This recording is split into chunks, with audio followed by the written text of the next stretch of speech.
Hello friends, 5 जनवरी 2022 का जो paper है इस यदि आप भी तैयारी कर रहे हैं सीटेट जुलाई 2025 के लिए तो आपके लिए ये क्वेश्चन बहुत ही इम्पोर्टेंट है। जितने भी ऑनलाइन परीक्षा हुए थे सीटेट का वो सभी पेपर जो है आप सॉल्व कर लें। उन सभी पेपर के प्रीवियस ईयर क्वेश्चन बहुत ही इंपॉर्टेंट है और चैनल पर जो है ऑलरेडी अवेलेबल कर दिए गए हैं। सभी वीडियोज़ का जो है हमने डिस्कशन के साथ वीडियोज़ बना लिया है। सभी लगभग अब जो है समाप्त होने वाला है जितने भी ऑनलाइन परीक्षा हुए थे उनके पेपर। और सीटेट जुलाई 2025 नामक प्लेलिस्ट है, उसी प्लेलिस्ट में जो है पेपर 1 का अलग प्लेलिस्ट है, पेपर 2 का अलग प्लेलिस्ट है। सभी वीडियो जो है प्लेलिस्ट में अवेलेबल कर दिया गया है इसी चैनल पर, तो आप जाकर उन वीडियोज़ को भी देख ले। आज शुरू करते हैं वीडियो को। अभी तक अपने चैनल को सब्सक्राइब नहीं किया है तो चैनल को पहले से सब्सक्राइब कर ले और वीडियो को लाइक एंड शेयर करें। तो शुरू करते हैं वीडियो को। और क्वेश्चन है आप सभी के लिए, लूसेंट का जो है अभी सीरीज हम चैनल पर चला रहे हैं जिसमें जो है लूसेंट एमसीक्यूज हम का जो जितने भी क्वेश्चंस बनते हैं उन सभी को हम कर रहे हैं। यदि आप भी किसी कॉम्पिटिटिव परीक्षा की तैयारी करते हैं तो आपके लिए वो भी वीडियोस देखना बहुत ही इम्पोर्टेंट है। और साथ में यदि आप सीटेट का ही तैयारी करते हैं तो आगे आपको पीपीएससी टीआरई भी देना है, इसके लिए जो है लूसेंट बुक को कवर कर लेना मस्ट है। तो उन वीडियोज़ को भी जरूर देख लें। शुरू करते हैं वीडियो को। हमारा प्रश्न है, देखिए प्रश्न 1 में जो है अभिकथन और कारण दिए गए हैं। अभिकथन है, बच्चों के शारीरिक विकास में देरी के लिए पूरी तरह से आनुवंशिक बनावट को जिम्मेदार ठहराया जा सकता है।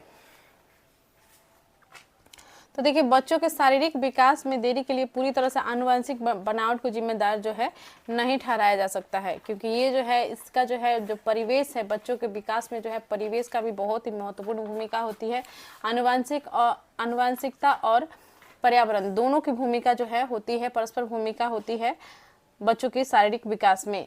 और शारीरिक विकास यदि हम बात करें तो उसमें जो है जो भी उसको भोजन दिए जा रहे हैं उसका किस तरह से जो है पोषण उसको मिल रहा है, न्यूट्रिशन किस प्रकार से उसको मिल रहा है नहीं मिल रहा है, ये भी इफेक्ट डालता है। तो बहुत सारे कारक है, सिर्फ एक आनुवंशिक कारण हम नहीं कह सकते हैं। तो ये ऑप्शन जो है अभिकथन जो दिया गया है ये गलत है। कारण देख लेते हैं, बच्चों के शारीरिक विकास के लिए वंशानुगत कारक ही उत्तरदायी होते हैं। देखिए इसमें भी सेम लगभग चीज दिए गए हैं कि बच्चों के शारीरिक विकास के लिए जो है वंशानुगत कारक ही उत्तरदायी होते हैं। तो देखिए सिर्फ आनुवंशिक कारक जो है जिम्मेदार नहीं है, तो ये भी ऑप्शन जो है यानी कि कारण भी जो है इसमें गलत दिए गए हैं। ठीक है, कथन और कारण दोनों गलत है। तो देख लेते हैं सही विकल्प क्या होगा। देखिए इसमें ए और आर दोनों गलत है, ऑप्शन 4 ही करेक्ट हो जाएगा। नेक्स्ट क्वेश्चन की ओर बढ़ते हैं। क्वेश्चन नंबर 2 है, निम्नलिखित में से कौन सा सूक्ष्म कौशल के उपयोग का एक उदाहरण है। तो देखिए सूक्ष्म कौशल आपके ऑप्शंस हैं दौड़ना, चलना, घसीट कर लिखना, कूदना। तो फाइन मोटर स्किल और ग्रॉस मोटर स्किल के बारे में हमने पढ़ रखा है। ठीक है, तो इसमें सूक्ष्म कौशल की बात हो रही है। सूक्ष्म कौशल का जो है उदाहरण आपका होगा घसीट कर लिखना। ये जो है इसका करेक्ट आंसर हो जाएगा। नेक्स्ट क्वेश्चन की ओर बढ़ते हैं। इनमें से कौन सा बच्चा मध्य बाल्यावस्था में होगा। आपके ऑप्शंस देख लेते हैं पहले। देखिए 4 ऑप्शंस होते हैं सीटेट के एग्जाम में हर एक प्रश्न में।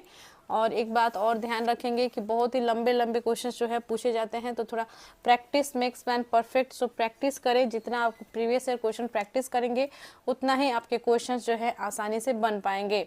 तो ऐसे में जो है इसीलिए प्रीवियस ईयर क्वेश्चंस का जितना भी ऑफलाइन ऑनलाइन पेपर हुए थे सभी को हम कवर कर रहे हैं। अब बस कुछ ही प्रश्न पत्र जो है और बच गए हैं, तो देख लेते हैं। और जितने भी प्रश्न दिसंबर 2024 तक जो एग्ज़ाम हुआ है उतना तक जो है जितने भी पेपर हैं सभी पेपर को हम करेंगे। ठीक है, चैनल पर। तो देख लीजिए क्वेश्चन नंबर 3 देख लेते हैं। इनमें से कौन सा बच्चा मध्य बाल्यावस्था में होगा। तो देखिए एक बच्चे को जो सामाजिक भूमिकाओं की नकल करना शुरू कर रहा है काल्पनिक खेल के दौरान, तो ये जो होता है आपका प्रारंभिक बाल्यावस्था में होता है या नहीं होगा। एक बच्चा जिसमें नियमों के अर्थ की समझ विकसित कर ली है और तर्क कर सकता है, ये करेक्ट हो सकता है। एक बच्चा जो संभावित कारणों की परिकल्पना कर सकता है और तदनुसार जटिल प्रायोगिक योजना बना सकता है। देखिए मध्य बाल्यावस्था में जब बच्चे होंगे वो जटिल प्रयोगों की योजना नहीं बना सकते, तो ये गलत हो जाएगा। एक बच्चा जो अब स्थूल कौशल दिखाना शुरू कर रहा है, जैसे कि एक पेंसिल और इसी अन्य वस्तु को पकड़ना, तो ये तो बहुत ही जो शैशव अवस्था में बच्चा होते हैं वे बच्चे आएंगे। ठीक है, तो ये भी ऑप्शन गलत हो जाएगा। तो इसमें करेक्ट आंसर जो होगा ऑप्शन सेकेंड होगा कि एक बच्चा जिसमें नियमों के अर्थ की समझ विकसित कर ली है और तर्क कर सकता है। ठीक है, ऑप्शन सेकेंड करेक्ट हो जाएगा। मध्य बाल्यावस्था में जो है 6 से 11 वर्ष के बच्चे आते हैं और उनमें जो है धीरे धीरे जो है वो क्या करते हैं, नियमों को समझने विकसित कर लेते हैं, यानी कि नियम जो होते हैं उन्हें जो है वो समझ सकते हैं और उस पर जो है तर्क भी कर सकते हैं कि क्या जो है नियम बनाए गए हैं वो गलत है सही है। जैसे कि स्कूल में हम देखते हैं कि बहुत सारे बच्चों के लिए रूल्स बनाए गए रहते हैं, तो उसमें जो है कोई बच्चा ये भी कह सकता है जो मध्य बाल्यावस्था में आता है वो तर्क दे सकता है कि ये जो है नियम गलत है या ये नियम जो है सही नियम बनाया गया है, इस प्रकार से जो है वो तर्क दे सकता है। तो करेक्ट आंसर ऑप्शन सेकंड होगा, एक बच्चा जिसमें नियमों के अर्थ की समझ विकसित कर ली है और तर्क कर सकता है। नेक्स्ट देखते हैं क्वेश्चन नंबर थर्ड हो गया है, फोर्थ देख लेते हैं। फिल्मों और विज्ञापनों से व्यवहार के जेंडर उपयुक्त तरीकों के बारे में बहुत संकेत मिलते हैं। यह समाजीकरण की डैश संस्था के रूप में की भूमिका पर प्रकाश डालता है। तो देखिए फिल्मों और विज्ञापनों से जेंडर उपयुक्त तरीकों के बारे में बहुत संकेत मिलते हैं। ठीक है, तो फिल्मों में और विज्ञापनों में हम देखते हैं कि जेंडर के बारे में जो है बहुत सारे, देखिए ऑप्शन को सबसे पहले देख लेते हैं। तो ऑप्शन में जो है दिया गया है मीडिया प्राथमिक, मीडिया द्वितीयक, स्कूल प्राथमिक, स्कूल द्वितीयक। तो देखिए द्वितीयक और प्राथमिक समाजीकरण के बारे में यदि आप जानते हैं तो इस प्रश्न को आप आसानी से हल कर सकते हैं। तो फिल्मों और विज्ञापन जो है ये किस समाजीकरण में आते हैं, तो ये जो है द्वितीयक समाजीकरण में आते हैं। और ये जो है हम मीडिया में देखते हैं, फिल्म देखते हैं, विज्ञापन देखते हैं, ये सब कहाँ पे किसके अंतर्गत आते हैं, तो ये जो है स्कूल के अंतर्गत नहीं आएंगे बल्कि ये जो है मीडिया के अंतर्गत आएंगे। तो करेक्ट आंसर जो होगा इसमें मीडिया द्वितीयक, मीडिया प्राथमिक कभी नहीं होता, ये तो ऑप्शन गलत ही होगा। स्कूल प्राथमिक नहीं होता, स्कूल द्वितीयक होता है, लेकिन इसमें जो है फिल्मों और विज्ञापनों की यहाँ पे बात हो रही है, तो फिल्मों और विज्ञापन जो है मीडिया से संबंधित है न कि स्कूल से। ठीक है, तो करेक्ट आंसर इसमें ऑप्शन सेकंड होगा कि फिल्मों और विज्ञापनों से व्यवहार के जेंडर उपयुक्त तरीकों के बारे में बहुत संकेत मिलते हैं। यह समाजीकरण की मीडिया संस्था के रूप में द्वितीयक की भूमिका पर प्रकाश डालता है। करेक्ट आंसर होगा ऑप्शन सेकंड। नेक्स्ट क्वेश्चन की ओर बढ़ते हैं। क्वेश्चन 5 है, पूर्व संक्रियात्मक अवस्था में कौन सी संज्ञानात्मक क्षमता आती है। तो देखिए प्री ऑपरेशनल स्टेज की बात हो रही है, इसमें जो है कौन सी जो है संज्ञानात्मक क्षमता बच्चों में आ जाती है। तो ऑप्शंस देख लेते हैं। अमूर्त सोच की क्षमता, तो देखिए पूर्व संक्रियात्मक अवस्था में प्री ऑपरेशनल स्टेज में जो है 2 से 7 वर्ष के बच्चे आते हैं, 2 से 7 ईयर्स। ओके, तो ये बच्चे जो है अमूर्त रूप से नहीं सोच सकते हैं, तो ये ऑप्शन गलत होगा। ठीक है, लक्ष्य निर्देशित व्यवहार की क्षमता, दूसरे का नजरिया लेने की क्षमता, ये नहीं होता है। परिकल्पनात्मक निगमनात्मक सोच की क्षमता नहीं। तो देखिए करेक्ट आंसर जो इसमें होगा वो होगा लक्ष्य निर्देशित व्यवहार की क्षमता इनमें आ जाती है। तो जीन पियाजे ने जो है 4 सिद्धांत दिए थे, जिसमें जो है 4 स्टेज के बारे में बताया था, और वो 4 अवस्थाएं जो है वो है सेंसरी मोटर स्टेज यानी कि संवेदीगामक अवस्था, जो कि 0 से लेकर 2 वर्ष के बीच में होता है, और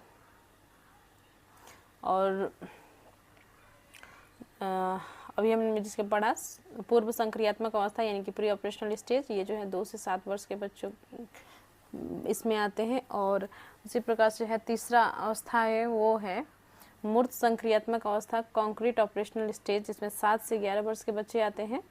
और जो 11 वर्ष के ऊपर जो बच्चे आते हैं जो अमूर्त चिंतन कर सकते हैं, जिसमें अमूर्त रूप से सोचने की क्षमता विकसित हो गई रहती है, वो होती है फॉर्मल ऑपरेशनल स्टेज यानी कि औपचारिक संक्रियात्मक अवस्था के अंतर्गत वो बच्चे आते हैं। तो इन चारों अवस्था को जो है जीन पियाजे ने दिया था, ये सभी अवस्थाएं से प्रश्न बार बार आते हैं आपके परीक्षा में, तो इसे ध्यान रखेंगे। नेक्स्ट देख लेते हैं, क्वेश्चन 6 है, पियाजे के अनुसार एक शिक्षक का डैश और डैश होना बहुत जरूरी है। तो क्या होना बहुत जरूरी है पियाजे के अनुसार, देख लेते हैं। आपके ऑप्शंस हैं गतिशील, लचीला, देखिए संरचित, अनम्य, सहानुभूतिपूर्ण, पारदर्शी, यांत्रिक, व्यवहारवादी।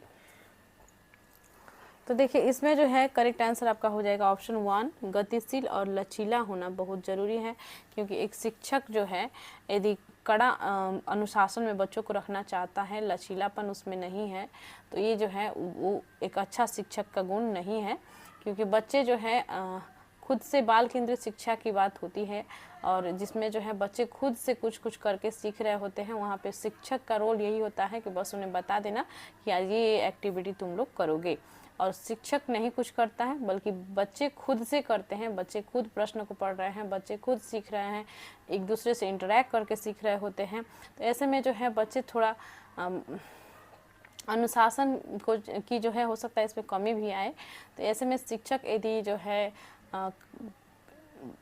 छोटा छोटा बात के लिए यदि पनिशमेंट करने वाला है या लचीला नहीं है, तो दिक्कत परेशानी आ सकती है। तो देखिए पियाजे ने इसलिए कहा था कि शिक्षक जो है जिसमें गतिशील और एक शिक्षक का जो है गतिशील होना और लचीला होना बहुत ही जरूरी है। ऑप्शन 1 करेक्ट हो जाएगा। नेक्स्ट क्वेश्चन को बढ़ते हैं, क्वेश्चन 7, लेव वाइगोत्स्की के विचार में। तो देखिए लेव वाइगोत्स्की के बारे में आपने पढ़ा होगा, तो इन्होंने जो है पार्ड के बारे में बताया है, इसका फोल्डिंग के बारे में बताया है, इसका सामाजिक सांस्कृतिक सिद्धांत इन्होंने दिया है। तो देख लेते हैं, संज्ञान भाषा से स्वतंत्र है। लेव वाइगोत्स्की के विचार में जो है ये क्या इन्होंने कहा था कि संज्ञान जो है भाषा से स्वतंत्र है, नहीं बल्कि ये जो है जीन पियाजे ने कहा था, इन्होंने जो है भाषा को महत्व दिया है। तो ये गलत हो जाएगा। संज्ञानात्मक विकास भाषा के विकास को निर्देशित करता है। संज्ञानात्मक विकास भाषा को निर्देशित करता है। भाषा संज्ञानात्मक विकास को सुगम बनाती है। तो देखिए यहाँ पे संज्ञानात्मक विकास भाषा के विकास को निर्देशित करता है, नहीं बल्कि भाषा जो है संज्ञानात्मक विकास को करता है, ये गलत हो जाएगा। भाषा संज्ञानात्मक विकास को सुगम बनाती है, ये करेक्ट हो सकता है। संज्ञानात्मक विकास भाषा के विकास से संबंधित नहीं है, नहीं बिल्कुल भी गलत है, ये जो है संबंधित है एक दूसरे से। तो देखिए यहाँ पे करेक्ट आंसर जो हो जाएगा वो होगा ऑप्शन 3, भाषा संज्ञानात्मक विकास को सुगम बनाती है। लेव वाइगोत्स्की ने यह विचार दिया था। नेक्स्ट देखते हैं क्वेश्चन नंबर 8, लेव वाइगोत्स्की के अनुसार निम्नलिखित में से कौन से कारक बच्चों के संज्ञानात्मक विकास को सुगम बनाते हैं। तो देख लेते हैं, आपके ऑप्शंस हैं सांस्कृतिक उपकरण, सामाजिक संपर्क, संतुलन, पुरस्कार। यहाँ पे विकल्प में जो है नीचे दिए गए हैं, कूट दिए गए हैं, उसमें आपको करेक्ट आंसर चूज करनी है इस प्रश्न में, ठीक है। तो देखिए सांस्कृतिक उपकरण सही है, सामाजिक संपर्क बिल्कुल सही है, तो यहाँ संतुलन नहीं होगा, पुरस्कार भी आपका नहीं होगा, ठीक है। तो लेव वाइगोत्स्की ने जो है सामाजिक सांस्कृतिक सिद्धांत दिया है, जिसमें उन्होंने कहा था कि बच्चों को जो है संज्ञानात्मक विकास को सुगम बनाने के लिए जो है ये सभी जो है बहुत ही महत्वपूर्ण है। सामाजिक सांस्कृतिक सिद्धांत में उन्होंने यह कहा था कि सांस्कृतिक उपकरण, सामाजिक संपर्क, जो बच्चे एक दूसरे से समाज में इंटरेक्ट करते हैं, संवाद करते हैं, ये सभी जो है बहुत ही इम्पोर्टेंट है। तो करेक्ट आंसर इसमें हो जाएगा ऑप्शन 3, 1 और 2। नेक्स्ट क्वेश्चन की ओर बढ़ते हैं, क्वेश्चन नंबर 9, एक बाल केंद्रित कक्षा में अधिगम। देखिए मैंने बाल केंद्रित कक्षा के बारे में अभी भी आपके साथ डिस्कस किया है। तो उद्दीपन प्रतिक्रिया संघों के युग्म द्वारा होता है, पुरस्कार और दंड पर निर्भर है, शिक्षक और छात्रों द्वारा सहनिर्मित है, पूरी तरह से शिक्षक पर निर्भर है और छात्रों की भूमिका निष्क्रिय है। मैंने अभी इसमें बताया कि एक बाल केंद्रित जो शिक्षा होती है, कक्षा होती है, इसमें क्या होता है कि शिक्षक का जो है मुख्य भूमिका कुछ होता नहीं है, बच्चे खुद से करके सीख रहे होते हैं। बच्चे कोई मान लीजिए कोई क्वेश्चन आंसर उन्हें सीखना है, उसके बारे में चर्चा करनी है, विश्लेषण करना है। तो एक बच्चा प्रश्न को पढ़ेगा, दूसरा बच्चा जो है उसका एक्सप्लेनेशन पढ़ सकता है। इससे और भी बच्चे सीख रहे होते हैं, सुनकर सीख रहे होते हैं, एक दूसरे से पूछकर, प्रश्नों से एक दूसरे से प्रश्न करके सीख रहे होते हैं, कोई गतिविधि के माध्यम से सीख रहे होते हैं। कोई भी छोटे छोटे बच्चे हैं तो उन्हें जो है कोई गतिविधि में इन्वॉल्व कराया जा सकता है। जैसे कि टीएलएम ही बनाना है तो उनके लिए जो है खुद टीचर बना कर ले जाए ये ज़रूरी नहीं है, बल्कि इस बच्चों से जो है आग्रह किया जा सकता है। बच्चों से जो है उन्हें गतिविधि में शामिल करके उन्हीं के द्वारा जो है उन्हें बस बताया जाएगा कि इस तरह से आप बनाओ, तो वो खुद से बना सकते हैं। तो देखिए बाल केंद्रित कक्षा में जो है अधिगम किस प्रकार से होती है? उद्दीपन प्रक्रिया प्रतिक्रिया संगमक युग्म द्वारा होता है। नहीं, गलत हो जाएगा। पुरस्कार और दंड पर निर्भर है। बिल्कुल भी नहीं। पुरस्कार देकर आप जो है किसी को कुछ सिखा नहीं सकते हैं, या दंड देकर तो बिल्कुल भी नहीं सिखा सकते हैं। तो पुरस्कार और दंड दोनों गलत हो जाएगा।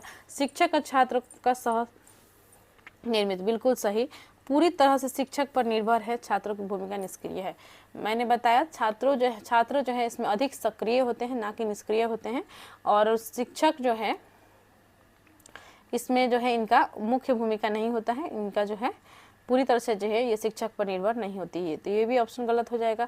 करेक्ट आंसर जो होगा ऑप्शन 3 होगा कि शिक्षक और छात्र द्वारा सह निर्मित है। ये जो है दोनों का इसमें रोल होता है और अधिक रोल जो है बच्चों का ही होता है। ओके, क्वेश्चन 9 का करेक्ट आंसर ऑप्शन 3 हो जाएगा। नेक्स्ट क्वेश्चन पर बढ़ते हैं, क्वेश्चन नंबर 10। लॉरेंस कोलबर्ग के नैतिक विकास के सिद्धांत के किस चरण में बच्चे दूसरों के इरादों की उपेक्षा करता है और इसके बजाय अधिकार और नकारात्मक परिणामों के डर पर ध्यान केंद्रित करते हैं? तो देखिए लॉरेंस कोलबर्ग ने जो है 3 नैतिक विकास के चरण दिए हैं, जिसमें जो है उन्होंने हर एक चरण में जो है 2-2 स्तर है। और इसमें जो है देखिए इन्होंने जो सिद्धांत दिया है इसमें जो है यह बच्चों में जो है क्या है कि बच्चा जो है दूसरे के इरादों की उपेक्षा कर रहा है और उसके बजाय जो है अधिकार और नकारात्मक परिणामों के डर पर ध्यान केंद्रित कर रहा है। ठीक है, तो देखिए समाज का जो नियम कुछ बनाए गए रहते हैं, बच्चे जो है उसमें यदि उन्हें लगता है ये जो है नियम गलत है, तो ऐसे में जो है इस तरह का कुछ स्थिति बनती है। करेक्ट आंसर जो होगा इसका होगा सामाजिक अनुबंध अभिविन्यास, क्योंकि इसमें जो है सामाजिक अनुबंध अभिविन्यास में जो है ये जो है ऐसा स्तर होता है जिसमें बच्चा जो है इस समझ के साथ कार्य करता है कि कानून जो है आम लोग के लिए अच्छे के लिए बनाए गए होते हैं, और यदि कोई नया मांग या शर्तें उत्पन्न होती हैं तो वही लोग जो है इन कानूनों को बदल सकते हैं। इस प्रकार कानून रूप में तय नहीं होते हैं, बल्कि लचीले और नई परिस्थितियों को समायोजित करने वाले होते हैं। ठीक है, तो करेक्ट आंसर जो हो जाएगा इसमें ऑप्शन 4 हो जाएगा। नेक्स्ट क्वेश्चन की ओर बढ़ते हैं, क्वेश्चन 11 है। हार्वर्ड गार्डनर के सिद्धांत में सोच को व्यक्त करने के लिए धारा प्रभाव और लचीले ढंग से भाषा का उपयोग करने की क्षमता डैश बुद्धि की विशेषता है। तो देखिए हार्वर्ड गार्डनर जो है 9 प्रकार की बुद्धि के बारे में इन्होंने बताया है, जिसमें जो है आपके बहुत सारे 9 प्रकार के बुद्धि आते हैं। और इन्होंने जो है इसमें क्या, तो देखिए 4 प्रकार के बुद्धि जो है ऑप्शंस में आपके दिए गए हैं। तो इसके अंतर्गत जो है कौन सा बुद्धि के अंतर्गत जो है सोच को व्यक्त करने के लिए धारा प्रभाव और लचीले ढंग से भाषा का उपयोग की क्षमता डैश बुद्धि की विशेषता है। तो यह जो है भाषाई बुद्धि का विशेषता है। ऑप्शन 1 करेक्ट हो जाएगा। ठीक है, इसमें जो है सोच को व्यक्त करने के लिए जो है धारा प्रभाव होता है और साथ में जो है लचीले ढंग से भाषा का उपयोग किया जाता है। तो इससे जो है करेक्ट आंसर, इसका जो है करेक्ट आंसर हो जाएगा ऑप्शन 1, भाषाई बुद्धि की यह विशेषता है। नेक्स्ट क्वेश्चन की ओर बढ़ते हैं, क्वेश्चन 12 है। निम्नलिखित में से कौन सी रणनीति कक्षा में व्यक्तिगत मतभेदों को पूरा करने के लिए प्रभावी नहीं है? तो देखिए प्रभावी नहीं है बोला गया है, यहाँ पे ऑप्शंस देख लेते हैं। अपने मौखिक और गैर मौखिक संचार पर विचार, मतभेदों को पहचाने और सम्मान करें। तो देखिए व्यक्तिगत मतभेद जो है पाए जाते हैं। सभी व्यक्ति जो है अलग अलग होते हैं, सब में अलग अलग गुण पाए जाते हैं। कोई किसी सिंगिंग में टैलेंट हो सकता है, कोई डांसिंग में टैलेंट हो सकता है, कोई पढ़ने में रुचि रख सकता है। सबका अलग अलग इंटरेस्ट होता है, सब में अलग अलग प्रतिभाएं होती है। तो इनको जो है सम्मान देना चाहिए। इन्हें जो है यदि शिक्षक के रूप में यदि आप पहचान लेते हैं और उस बच्चों को जो है उसके लिए जो आवश्यक सामग्री है उसे आगे बढ़ने के लिए उसे आप उपलब्ध कराते हैं, तो यह हुआ कि आप जो है उसका जो व्यक्तिगत मतभेद जो उसमें है, यानी कि जो प्रतिभा उसमें है, उसको जो है आप बढ़ावा दे रहे हैं, तो आप जो है उसका सम्मान कर रहे हैं। तो देखिए ये जो है प्रभावी है, बल्कि इसलिए ये जो है यहाँ पे ऑप्शन नहीं हो पाएगा करेक्ट, ठीक है। विविध शैक्षणिक मतभेदों का प्रयोग, विभिन्न जो है शैक्षणिक मतभेदों का प्रयोग करते हैं, तो इससे जो है और बच्चा का जो प्रतिभा है उसमें निखार आती है, तो ये भी ऑप्शन नहीं होगा। छात्रों में कमियों को पहचाने और उन्हें ठीक करे, जो भी बच्चों की कमियां हैं उन पर यदि विशेष ध्यान दिया जा रहा है, उनके कमियों को पहचान कर उन्हें ठीक करने का प्रयास किया जा रहा है, तो ये सब जो है उनके अंदर जो प्रतिभा है उन्हें और बढ़ाने की कोशिश किया जा रहा है, उन्हें जो है आगे बढ़ाने की, सफलता की ओर बढ़ाने की कोशिश किया जा रहा है। तो ये जो है अच्छी होती है, ये पॉजिटिव तीनों पॉइंट है। तो इसमें जो है नहीं पूछा गया है, तो नहीं कभी भी वर्ड दिखे आपको क्वेश्चन में तो हमेशा नेगेटिव वर्ड को खोजने का प्रयास कीजिएगा। तो देखिए करेक्ट आंसर जो होगा इसमें 1 हो जाएगा, क्योंकि अपने मौखिक और गैर मौखिक संचार पर विचार, ऑप्शन 1 करेक्ट हो जाएगा। ओके, बढ़ते हैं नेक्स्ट क्वेश्चन की ओर। क्वेश्चन नंबर 13 है, 4 साल के राहुल को एक गुड़िया उपहार में मिलने पर वह बोला, मैं इसका क्या करूंगा, लड़के गुड़ियों से नहीं खेलते, यह क्या दर्शाता है। तो देखिए छोटे बच्चों में जो है, देखिए 4 साल का जो है बच्चा है ये राहुल, और इससे जो है ये मतभेद इसमें है कि मैं गुड़िया का क्या करूँगा, लड़के जो है गुड़िया से नहीं खेलते, लड़कियां गुड़िया से खेलती है, गुड़िया का मैं क्या करूँगा। तो देखिए इस प्रकार का जो बात कर रहा है, तो इसमें जो है लैंगिक रूढ़िबद्धता को दर्शा रहा है।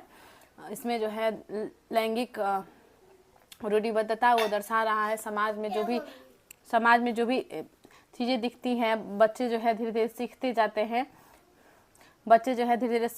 हैं, और जैसे लैंगिक भेदभाव हम अपने समाज में जो देख रहे हैं उसी को बच्चे जो है सीखते हैं। जैसे कि ये 4 साल का ही बच्चा है राहुल, और ये जो है सीख गया है कि लड़का हूँ मैं तो गुड़िया का क्या करूँगा, लड़कियाँ गुड़िया से खेलती है, और इसी प्रकार से जो है लड़कियाँ रोती नहीं है, लड़के रोते नहीं हैं, लड़कियां जो है रोने वाली होती है। इस प्रकार के जो भी उनका मानसिकता बन जाती है वो समाज से बनती है, परिवार से बनती है। तो देखिए इस प्रकार का जो क्वेश्चन भेदभाव वाला आएगा तो आप समझ जाइएगा ये जो है करेक्ट आंसर इसका जेंडर रूढ़िवादिता हो जाएगा, ऑप्शन 3 करेक्ट है। नेक्स्ट क्वेश्चन की ओर बढ़ते हैं। क्वेश्चन नंबर 14 है, सीखने के आकलन के बजाय सीखने के लिए आकलन सुनिश्चित करने के लिए एक शिक्षक को चाहिए कि वह, तो देखिए सीखने के आकलन के बजाय जो है सीखने के लिए आकलन करना चाहिए, और ये जो है एक शिक्षक कैसे करा सकता है, तो देख लेते हैं ऑप्शन क्या क्या है। शिक्षार्थियों की केवल संज्ञानात्मक क्षमताओं पर ध्यान केंद्रित करना, देखिए चारों ऑप्शंस देख लेते हैं, ठीक है। तो देखिए शिक्षार्थियों के केवल संज्ञानात्मक क्षमताओं पर ध्यान केंद्रित करना, देखिए सीखने के लिए जो है आकलन में जो है सिर्फ संज्ञानात्मक कहीं भी आपको केवल वर्ड दिखे तो आप समझ जाइएगा ये जो है नेगेटिव होता है, ठीक है। तो ये नहीं होगा आपका, और संज्ञानात्मक क्षमता पर सिर्फ ध्यान देना ये सही नहीं है। शिक्षण अधिगम की दैनिक प्रक्रिया में आकलन को शामिल करना बिल्कुल सही। यदि जो है आप शिक्षण अधिगम की प्रक्रिया में यदि आकलन को शामिल करते हैं तो जो सीखने के लिए जो आकलन है वो होता रहेगा, ठीक है। तो ऑप्शन सेकेंड है इसमें करेक्ट होगा। सीधे निर्देश की विधि बिल्कुल नहीं, ये गलत हो जाएगा। इंस्ट्रक्शन देना, प्रतिस्पर्धा की भावना को बढ़ावा देने के लिए, तो देखिए कंपटीशन वाला जो भावना है उसे बढ़ावा नहीं देना है और तुलना नहीं करना है, ये दोनों ऑप्शन गलत है। करेक्ट आंसर ऑप्शन सेकेंड हो जाएगा, शिक्षण अधिगम की दैनिक प्रक्रिया में आकलन को शामिल करें। नेक्स्ट देखते हैं क्वेश्चन नंबर 15। तो देखिए आपसे रिक्वेस्ट है कि चैनल को सब्सक्राइब कर लीजिए, वीडियो को लाइक एंड शेयर करिए, और आप लोग कमेंट नहीं करते हैं। यदि आपको कोई भी डाउट है तो आप कमेंट करें, या कुछ भी लिखकर आप कमेंट जरूर करें ताकि हमें जो है ये पता चले कि आप में जो है आपको जो है कहाँ परेशानी हो रही है सीटेट परीक्षा को लेकर। हम एक एक चीज़, आपके अंदर कोई भी जिज्ञासा है किसी चीज़ को लेकर सीटेट परीक्षा के बारे में या बीपीएससी टीआरई के लिए या किसी भी कॉम्पिटिटिव परीक्षा के लिए, तो आप कमेंट कर सकते हैं। तो देख लेते हैं, इस वीडियो का लास्ट क्वेश्चन है ये क्वेश्चन 15। किस तरह के प्रश्न पूछकर बच्चों में समालोचनात्मक सोच को बढ़ावा दिया जा सकता है? तो देखिए, वन अधिकार अधिनियम किस वर्ष पारित किया गया था? तो देखिए ये जो है क्या है कि क्वेश्चंस दिए गए हैं और इस प्रकार से कौन सा प्रश्न पूछने से जो है बच्चों में समालोचनात्मक सोच को बढ़ावा मिलेगा। ठीक है, तो चूज कर लेते हैं कौन सा है। वन अधिकार किस वर्ष पारित किया गया था? तो देखिए ये जो है इसका फैक्ट वाला क्वेश्चन है, तो ये नहीं होगा। इसके लिए जो है कुछ सोचना नहीं पड़ेगा बच्चों को, क्योंकि ये कॉन्सेप्चुअल क्वेश्चन नहीं है। इससे जो है फैक्ट बेस्ड क्वेश्चन है। इसका एग्जैक्ट यही होगा कि इस वर्ष में जो है वन अधिकार अधिनियम पारित किया गया था, तो ये नहीं होगा। त्रिभुज के 3 कोणों का योग क्या होता है? ये भी एग्जैक्ट होता है, हमेशा ये सेम ही होता है, तो इसमें भी कुछ दिमाग लगाने की आवश्यकता इसमें नहीं पड़ेगी। पृथ्वी के वायुमंडल के विभिन्न परतों के नाम लिखिए, ये भी उसी टाइप का क्वेश्चन हो गया कि पृथ्वी के वायुमंडल जितने हैं उतना का जो है आप नाम लिख लीजिए बस उनके परतों का। तो इसमें भी जो है कोई भी जो है इसमें सोचने की काम नहीं है इस क्वेश्चन में। बीजों के अंकुरण के लिए हवा की आवश्यकता होती है, सिद्ध करने के लिए प्रयोगों की रूपरेखा तैयार कीजिए। बीजों के अंकुरण के लिए हवा की आवश्यकता होती है, सिद्ध करने के लिए प्रयोगों की रूपरेखा तैयार कीजिए। तो यहाँ पे देखिए ये प्रश्न सही होगा। समालोचनात्मक सोच को बढ़ावा देने के लिए ये करेक्ट हो जाएगा ऑप्शन 4, क्योंकि इसमें जो है बीज का अंकुरण किस प्रकार से होता है और इसके अंकुरण के लिए जो है हवा की आवश्यकता और ऑक्सीजन की कैसे जो है इससे मिलती है, किस तरह से इसे हवा मिल रही है, ऑक्सीजन मिल रही है और गैसों का इधर उधर आदान प्रदान हो रही है, ये सभी जो है इसमें बच्चे सोचेंगे। ठीक है, तो इसमें इस तरह के प्रश्नों से जो है बच्चों का समालोचनात्मक सोच को बढ़ावा मिलेगा। ऑप्शन 4 करेक्ट हो जाएगा। जो है जो पेडागोजी सेक्शन जो है सीडीपी का, उसे हम कर लेंगे इस वीडियो में। यदि आप भी तैयारी कर रहे हैं सीटेट जुलाई 2025 का, तो चैनल को जरूर सब्सक्राइब कर लीजिए, क्योंकि चैनल पर जो है अभी जितने भी प्रीवियस ईयर क्वेश्चंस हैं ऑनलाइन ऑफलाइन जो एग्जाम हुए थे सीटेट का, इससे संबंधित जितने भी प्रीवियस ईयर क्वेश्चन के पेपर हैं उस सभी पेपर को जो है सॉल्व किया जा रहा है। हमारा प्रश्न है, एक समावेशी व्यवस्था में कौन किसकी जरूरतों के अनुसार यथोचित संयोजन करता है? तो देखिए ऑप्शन है अभिभावक स्कूल की जरूरतों के अनुसार, नहीं, गलत होगा ये। तो समावेशी व्यवस्था में जो है कौन किसकी जरूरतों के अनुसार यथोचित संयोजन करता है? तो अभिभावक नहीं करता है, ये गलत हो जाएगा। स्कूल छात्र के अनुसार, ये सही हो सकता है। और देखते हैं छात्र स्कूल के जरूरतों के अनुसार, नहीं, छात्र नहीं करते हैं स्कूल के लिए। ठीक है, छात्र शिक्षक की जरूरत से कोई वो नहीं है। ठीक है, तो ये भी गलत हो जाएगा। तो करेक्ट होगा इसमें पॉजिटिव ऑप्शन जो दिख रहा है वो है सेकेंड, क्योंकि स्कूल जो है छात्रों की जरूरतों के अनुसार जो है स्कूल जो है होना चाहिए। और समावेशी व्यवस्था यानी कि सब तरह के जो है बच्चे उसमें पढ़ रहे हैं और उनकी क्या क्या ज़रूरतें हैं, क्या क्या आवश्यकताएं हैं, उनको जो है पूर्ति करने का कार्य जो है स्कूल को करना चाहिए। तो उनकी ज़रूरतों के अनुसार जो है छात्रों की जरूरतों के अनुसार जो है स्कूल को जो है वैसा ही होना चाहिए, मॉडिफाइड होना चाहिए, या उनकी व्यवस्थाओं का जो उनकी जो भी आवश्यकता है उसे पूरा करना चाहिए। ऑप्शन सेकंड करेक्ट हो जाएगा। आगे है क्वेश्चन 17, वह छात्र जिन्हें डैश है उन्हें पाठ पढ़ने और लंबे अंशों को समझने में लगातार चुनौतियों का सामना करना पड़ता है। तो देखिए किसमें जो है ऐसा होता है कि बच्चों को जो है पाठ पढ़ने में कठिनाई आती है और लंबे अंशों को समझने में जो है उन्हें जो है चुनौतियों को सामना करना पड़ता है, अर्थात कि उन्हें जो है कठिनाई होती है, परेशानी होती है। वो जो है लंबा एक सेंटेंस दे दिया जाए उन्हें पढ़ने के लिए, कोई बच्चा है तो उस जिन्हें जो है वो वाक्य पढ़ने और समझने में बहुत परेशानी होती है, कठिनाई होती है। तो ऐसे बच्चों को क्या कहेंगे, किस तरह का जो है परेशानी है उन्हें, तो देख लेते हैं ऑप्शंस क्या क्या हैं। प्रमस्तिष्कीय घात, गुणज वैफल्य, पठन वैफल्य, मनोगतिक दिव्यांगता। तो देखिए इसमें जो है करेक्ट आंसर होगा पठन वैफल्य। करेक्ट आंसर ऑप्शन 3 होगा पठन वैफल्य। और इसे जो है हम डिस्लेक्सिया भी कह सकते हैं। और डिस्लेक्सिया में जो है बच्चों को क्या होता है कि उन्हें जो है पढ़ने से संबंधित जो है कठिनाइयाँ से उन्हें जूझना पड़ता है। वे जो है ठीक से कोई भी सेंटेंस को नहीं पढ़ पाते हैं या शब्दों को उल्टा पढ़ लेते हैं, और उन्हें जो है लंबा सेंटेंस पढ़ने में भी दिक्कतें आती है और समझने में भी परेशानी होती है। तो इस प्रकार की जो प्रॉब्लम जिन्हें झेलना पड़ता है उन बच्चों को जो है पठन वैफल्य होती है। तो डिस्लेक्सिया भी इसे हम कह सकते हैं। करेक्ट आंसर हो जाएगा ऑप्शन 3। आगे बढ़ते हैं क्वेश्चन 18 में।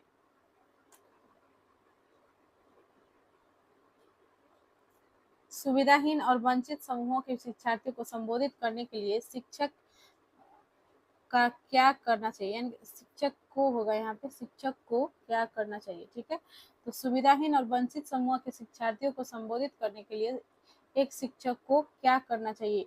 तो देख लेते हैं ऑप्शन है। सभी छात्रों में अपनेपन की भावना को बढ़ावा देना चाहिए, ये तो करेक्ट दिख रहा है। और भी देख लेते हैं, छात्रों की कमजोरी को सबके सामने उजागर करना चाहिए। ये नहीं करना है, एक शिक्षक को जो है ये कभी नहीं करना चाहिए कि उसका जो है कमजोरी जो है उस सबके सामने लाकर उसको जो है थोड़ा इंसल्ट टाइप का फील होगा बच्चा को, और उसे जो है इससे वो जो है डीमोटिवेट हो जाएगा और स्कूल आने में उसका इंटरेस्ट खत्म हो सकता है। बहुत सारे जो है उसमें नेगेटिव जो है उसका इसका इफेक्ट उस पर पड़ सकता है। तो छात्रों की कमजोरियों को उजागर नहीं करना है, बल्कि उनकी जो क्षमताएं हैं, उनकी जो टैलेंट है उसको जो है उजागर करना है, जिससे और भी बच्चे जो है उससे जो है बहुत कुछ सीख सके।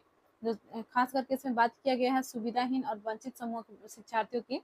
तो ऐसे में जो है जो सुविधाहीन बच्चे होते हैं, वंचित समूह से आते हैं, उनको जो है और बढ़ावा देना चाहिए, अपनेपन का एहसास उन्हें कराना चाहिए। ठीक है, तो ये गलत हो जाएगा। इन छात्रों को एक अलग संकाय ही में पढ़ाना चाहिए।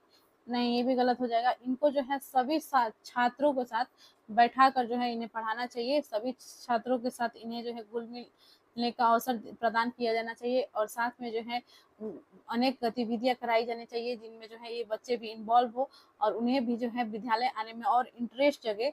क्योंकि जो सुविधाहीन और वंचित वर्ग के जो बच्चे होते हैं वो स्कूल आने में उतना इंटरेस्ट नहीं रखते हैं, क्योंकि बहुत जगहों पर जो विद्यालय पर में होते हैं कि बहुत भेदभाव होते हैं उनके साथ और मजाक उनका उड़ाया जाता है। तो ऐसे में जो है उनका इंटरेस्ट खत्म हो जाता है स्कूल आने के लिए, और उनका जो है जीवन जो है एक सिंपल जीवन जीने के लिए जो है मजबूर हो जाते हैं। वो जो है जीवन में आगे नहीं बढ़ पाते हैं, क्योंकि वो जो है शिक्षा नहीं ले पाते हैं। तो शिक्षा सबके लिए आवश्यक होती है। ठीक है, तो ऐसे में जो है इन बच्चों को अलग नहीं करना है, बल्कि समावेशी शिक्षा को बढ़ावा देना है। समावेशी कक्षा का जो है निर्माण करना है एक शिक्षक को, और सभी बच्चों को जो है एक साथ पढ़ाना है। सभी वर्गों के बच्चों को, चाहे वो किसी भी समूह से आता हो, चाहे वो गरीब हो या अमीर हो या किसी भी परिवेश से आता हो। ठीक है, आगे देखते हैं क्वेश्चन ऑप्शन 4 है सभी छात्रों के लिए मानकीकृत पाठ्यक्रम का प्रयोग करना चाहिए। ये भी गलत हो जाएगा, क्योंकि इसमें जो है कभी कहीं भी आपको मानकीकृत वर्ड दिखे तो आप समझ जाइएगा कि नेगेटिव ऑप्शन है। ओके, और सभी छात्रों के लिए जो है फिक्स नहीं होना चाहिए कि यही पाठ्यक्रम जो है सभी के लिए जो है सेम है, क्योंकि कुछ बच्चे जो है कमजोर शुरू से ही उतना बढ़िया स्कूल में कुछ बच्चे नहीं पढ़ पाते हैं, तो अचानक से कुछ बढ़िया स्कूल में भी बच्चे आए होते हैं, तो पीछे वाला जो है जो भी उनका जो कमजोरी होती है वो उनको कवर धीरे धीरे कर पाते हैं। तो अचानक से उनके हार्ड सिलेबस दे दिया जाएगा जो अदर बच्चे कर रहे हैं, तो उनके लिए जो है ऐसे में उन्हें कठिनाई उत्पन्न होगी। तो इसे दूर करने की कोशिश किया जाना चाहिए, न कि उन्हें परेशान किया जाना चाहिए मार्केटेड पाठ्यक्रम के तहत। ठीक है, तो ये भी ऑप्शन गलत हो जाएगा। इसमें सबसे जो सही ऑप्शन होगा वो होगा ऑप्शन 1। उसमें उनको जो है एक शिक्षक को जो है समावेशी शिक्षा को बढ़ावा देना चाहिए, और अपनेपन का जो भावना है उसको बढ़ावा देना चाहिए। ऐसे में जो है उन्हें लगेगा कि उनकी जो इंटरेस्ट है वो और बढ़ेगी स्कूल आने के लिए। तो ये करेक्ट हो जाएगा ऑप्शन 1। आगे बढ़ते हैं क्वेश्चन 19। विविध आवश्यकताओं वाले शिक्षार्थियों वाली कक्षा में शिक्षक को निम्नलिखित के लिए विकल्प उपलब्ध नहीं कराने चाहिए। देखिए क्या चीज के लिए जो है उपलब्ध नहीं करानी चाहिए, कभी भी जो है नहीं शब्द देखिए आपको नेगेटिव वर्ड, नेगेटिव ऑप्शन जो है खोजना होता है, और खास करके नेगेटिव वर्ड से भी जो है आप मैच कर सकते हैं। तो जैसे कि मानकीकृत परीक्षण हो गया, या असक्रिय हो गया, इस प्रकार के जो इस प्रकार के जो वर्ड्स होते हैं, नेगेटिव टैग वर्ड्स होते हैं, इन्हें आप खोजने का प्रयास कीजिएगा। केवल हो सकता है उसमें, और भी जैसे अभिसारी चिंतन हो सकता है, बहुत सारे जो है नेगेटिव वर्ड है, शब्द है, इन्हें आप खोज लेते हैं तो नेगेटिव और पॉजिटिव आप जब छांट लेंगे ऑप्शन में, तो आप आराम से जो है इस परीक्षा को पास कर सकते हैं, क्योंकि इसमें जो है बहुत हार्ड लैंग्वेज का प्रयोग किया गया रहता है, जिसमें सभी बच्चे को समझने में कठिनाई आती है। तो जो भी सीटेट की तैयारी कर रहे हैं उनके लिए जो है ये नेगेटिव और पॉजिटिव टैग वर्ड को जान लेना बहुत ही आवश्यक है। और मैं हर एक वीडियो में जो है आपको एक्सप्लेन करते रहती हूँ कि किस कौन जो है नेगेटिव है, कौन जो है पॉजिटिव है। तो आप मेरी एक्सप्लेनेशन जो है पूरी तरह से ध्यान देकर सुना करें, क्योंकि इससे इसी से जो है आपके क्वेश्चंस बनेंगे कंसेप्चुअल क्वेश्चन, क्योंकि सीटेट में पूछे जाते हैं। सेम क्वेश्चन जो है आपको कुछ ही क्वेश्चन हो गए जो रिपीट होंगे, और साथ में जो है जो प्रीवियस क्वेश्चन में जो टॉपिक आपको देख लेना है, जो टॉपिक किन टॉपिक से जो है अधिक प्रश्न पूछे जा रहे हैं, इन पर आपको विशेष ध्यान देने हैं। ठीक है, तो आगे बढ़ते हैं। क्वेश्चन नंबर 19 में थे हम लोग। उपलब्ध नहीं करने चाहिए, तो सामग्री का प्रस्तुतिकरण नहीं होगा। ठीक है, संचार और अभिव्यक्ति नहीं होगा, सूचना और दृष्टिकोण नहीं होगा। करेक्ट आंसर जो होगा इसका ऑप्शन 4 हो जाएगा। शिक्षार्थियों के बारे में रूढ़िवादिता, जो रूढ़िवादिता की अवधारणा जो है बच्चों में, इसको जो है बढ़ावा नहीं देना चाहिए, और शिक्षक को जो है शिक्षार्थियों के बारे में रूढ़िवादिता को जो है बढ़ावा नहीं देना चाहिए। तो करेक्ट आंसर इसका हो जाएगा ऑप्शन 4। आगे देखते हैं क्वेश्चन नंबर 20। दिव्यांग छात्रों की शिक्षा के संदर्भ में निम्नलिखित में से किस प्रावधान को राष्ट्रीय शिक्षा नीति 2020 द्वारा बढ़ावा नहीं दिया गया है? ठीक है, तो दिया गया है नहीं बल्कि नहीं दिया गया है। तो देखिए यहाँ पे ऑप्शन है, उपयुक्त आधारभूत ढांचा, प्रत्येक विद्यार्थी के लिए एक शिक्षा और निजी शिक्षा, अनिवार्य विशेष शिक्षा, उपयुक्त तकनीकी सुविधाएं। तो देखिए बच्चों को जो है ये सही हो जाएगा। देखिए यहाँ पे इसका नहीं दिया गया है, कहा गया है, तो करेक्ट आंसर जो होगा इसमें ऑप्शन सेकंड होगा, क्योंकि प्रत्येक विद्यार्थी के लिए जो है एक शिक्षा और निजी शिक्षक नहीं दिया जा सकता है। ठीक है, तो ये जो है एनईपी 2020 में नहीं कही गई है। ठीक है, तो इसको बढ़ावा जो है नहीं दिया गया है कि प्रत्येक विद्यार्थी के लिए जो है शिक्षा और एक निजी एक शिक्षा एक समान, मतलब युवा के सभी के लिए जो है सेम पाठ्यक्रम हो, ऐसा नहीं होना चाहिए, और सभी के लिए जो है निजी शिक्षक नहीं होना चाहिए, ऐसा जो है कहा गया है एनईपी 2020 में,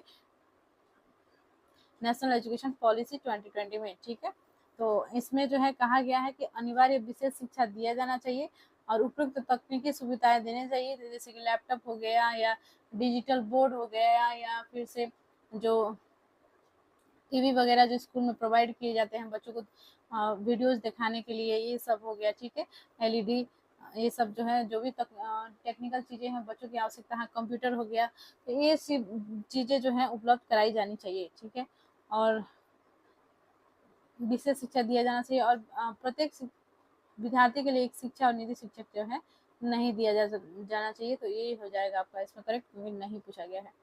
आगे बढ़ते हैं क्वेश्चन 21। देखिए बच्चे किस प्रकार सीखते हैं? तो आपके घर में जो है बहुत सारे बच्चे होंगे, आपने देखा होगा कि कोई बच्चा जो है कुछ कुछ दिन भर करते रहता है, वो कुछ कुछ सवाल करते रहता है। छोटे बच्चे जो होते हैं वो हमेशा उनके अंदर जो है जिज्ञासा होती है कुछ कुछ जानने का, क्योंकि वो जो है नया नया सब कुछ देख रहे होते हैं। उनको लगता है कि ये क्या है, वो क्या है, हर हमेशा जो है वो किसी न किसी चीज़ के प्रति जो है सवाल करते रहते हैं। तो वो जो है किस प्रकार से सीखते हैं, देख लेते हैं ऑप्शन क्या क्या है। तो देखिए पढ़कर, सुनकर, देखकर, क्रिया करके। तो देखिए चारों तरह से जो सीखते हैं बच्चे, पढ़कर सीखते हैं, वो विद्यालय जा रहे हैं या घर पे कुछ किताबें पढ़ रहे हैं, या पेपर में कुछ उन्हें पिक्चर दिख गया, या कुछ वो जो है रीडिंग करना सीख गए हैं तो पेपर पढ़ रहे हैं, बुक्स पढ़ रहे हैं, तो उससे जो है वो कुछ ना कुछ जो है सीख ही रहे होते हैं। तो और या विद्यालय में भी वो जाते हैं तो उन्हें जो है पढ़ाया जाता है, बुक्स एक दूसरे के साथ जो है इंटरेक्ट करके वो दोस्तों के साथ पढ़ते हैं, तो वे भी जो है क्या होता है उस पढ़ने से जो है बच्चे सीख रहे होते हैं सुनकर। शिक्षक जो है यदि पढ़ा रही हैं तो उसे जो है सुनकर बच्चे सीख लेते हैं, या कुछ बातें जो है परिवार के बीच में हो रही है और उनके बारे में जो है बच्चे जान लेते हैं, सुनते हैं, तो उन्हें जो है उसका नॉलेज हो जाता है। समाज में बच्चों एक साथ खेलते हैं उस समय भी वो जो है कुछ कुछ सुनकर भी बहुत कुछ सीख रहे होते हैं। देखकर, ये भी सीखने का एक तरीका होता है। बच्चे नए नए चीज देखते हैं तो वे जो है उस पर सवाल करते हैं, ये जो है क्या क्या है, इसका क्या प्रयोग है, इससे क्या होता है, बहुत जो है उनके प्रश्न रहते हैं। ठीक है, तो बहुत सारी चीजों को जो है नए नए चीजें जब देखते हैं उनके अंदर उत्सुकता जगती है, क्या है ये चीज, उसको जानने के लिए जो है उनके अंदर जिज्ञासा उत्पन्न होती है। तो देख कर भी जो है बच्चे बहुत कुछ सीखते हैं। क्रिया करके, सबसे जो सही सीखने का तरीका है वो है क्रिया करके। ठीक है, बच्चे खुद से कुछ कुछ करके जो है सीख रहे होते हैं। जैसे खिलौना ही खेल रहे हैं तो उसमें भी कोई गाड़ी चला रहा है तो देखते हैं कि गाड़ी कैसे चलाना है, और जो है कैसे जो है इसको स्टार्ट किया जाता है, कैसे जो है इसको बंद किया जाता है। और साथ में जो है अनेक और भी खेल खेलते हैं बच्चे एक दूसरे के साथ, तो क्रिया करके जो है बहुत कुछ वो भी सीख रहे होते हैं। तो चारों ऑप्शन सही है। बच्चे जो है पढ़कर, सुनकर, देखकर, क्रिया करके चारों तरह से जो है सीख सकते हैं। तो करेक्ट आंसर इसमें जो हो जाएगा वो होगा ऑप्शन 4, क्योंकि इसी में दिया गया है चारों ऑप्शन। ठीक है, 1 2 3 4 सभी सही है। आगे बढ़ते हैं।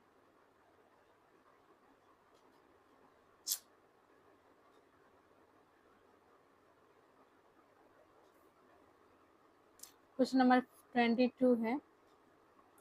देखिए इसमें जो है अभिकथन दिए गए हैं, तर्क दिए गए हैं। तो इस तरह के प्रश्नों में जो है स्टेटमेंट वाले क्वेश्चन में जो है आपको ध्यान रखना होता है कि जो क्या जो है ये अभिकथन जो कथन जो दिए गए रहते हैं उसका जो है ये क्यों में आंसर जो है इसका मिल रहा है या नहीं। इसलिए यहाँ पे तर्क भी लिखा जा गया रहता है कि यदि हम पूछते हैं इस प्रश्न को पढ़कर पूछते हैं क्यों, तो यदि इसका करेक्ट आंसर आता है इसमें तर्क में तो ये जो है दोनों सही होते हैं। ठीक है, तो इस प्रकार से इस टाइप के प्रश्न आपको सॉल्व करने रहते हैं। देख लेते हैं क्या है कथन में क्या दिए गए हैं। यह महत्वपूर्ण है कि विद्यार्थियों को अपने स्वयं के अधिगम पर कुछ नियंत्रण करने की अनुमति दी जाए। सही है। ठीक है, तो देखिए यहाँ पे क्यों का प्रश्न आपको मिल जाएगा। मेरा फोन जो है चार्ज कम है। ठीक है, यहाँ पे देखिए क्यों यदि बोला जाए, यहाँ पे बोला गया कि यह महत्वपूर्ण है कि विद्यार्थियों को अपने स्वयं के अधिगम पर कुछ नियंत्रण करने की अनुमति दी जाए।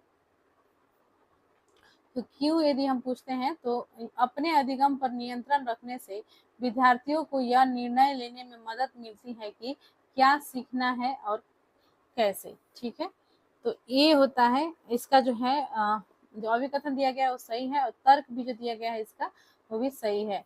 क्योंकि बच्चों को जो है, अब आते हैं क्वेश्चन पर, जब बच्चों को जो है स्वयं से अधिगम करने के लिए जो है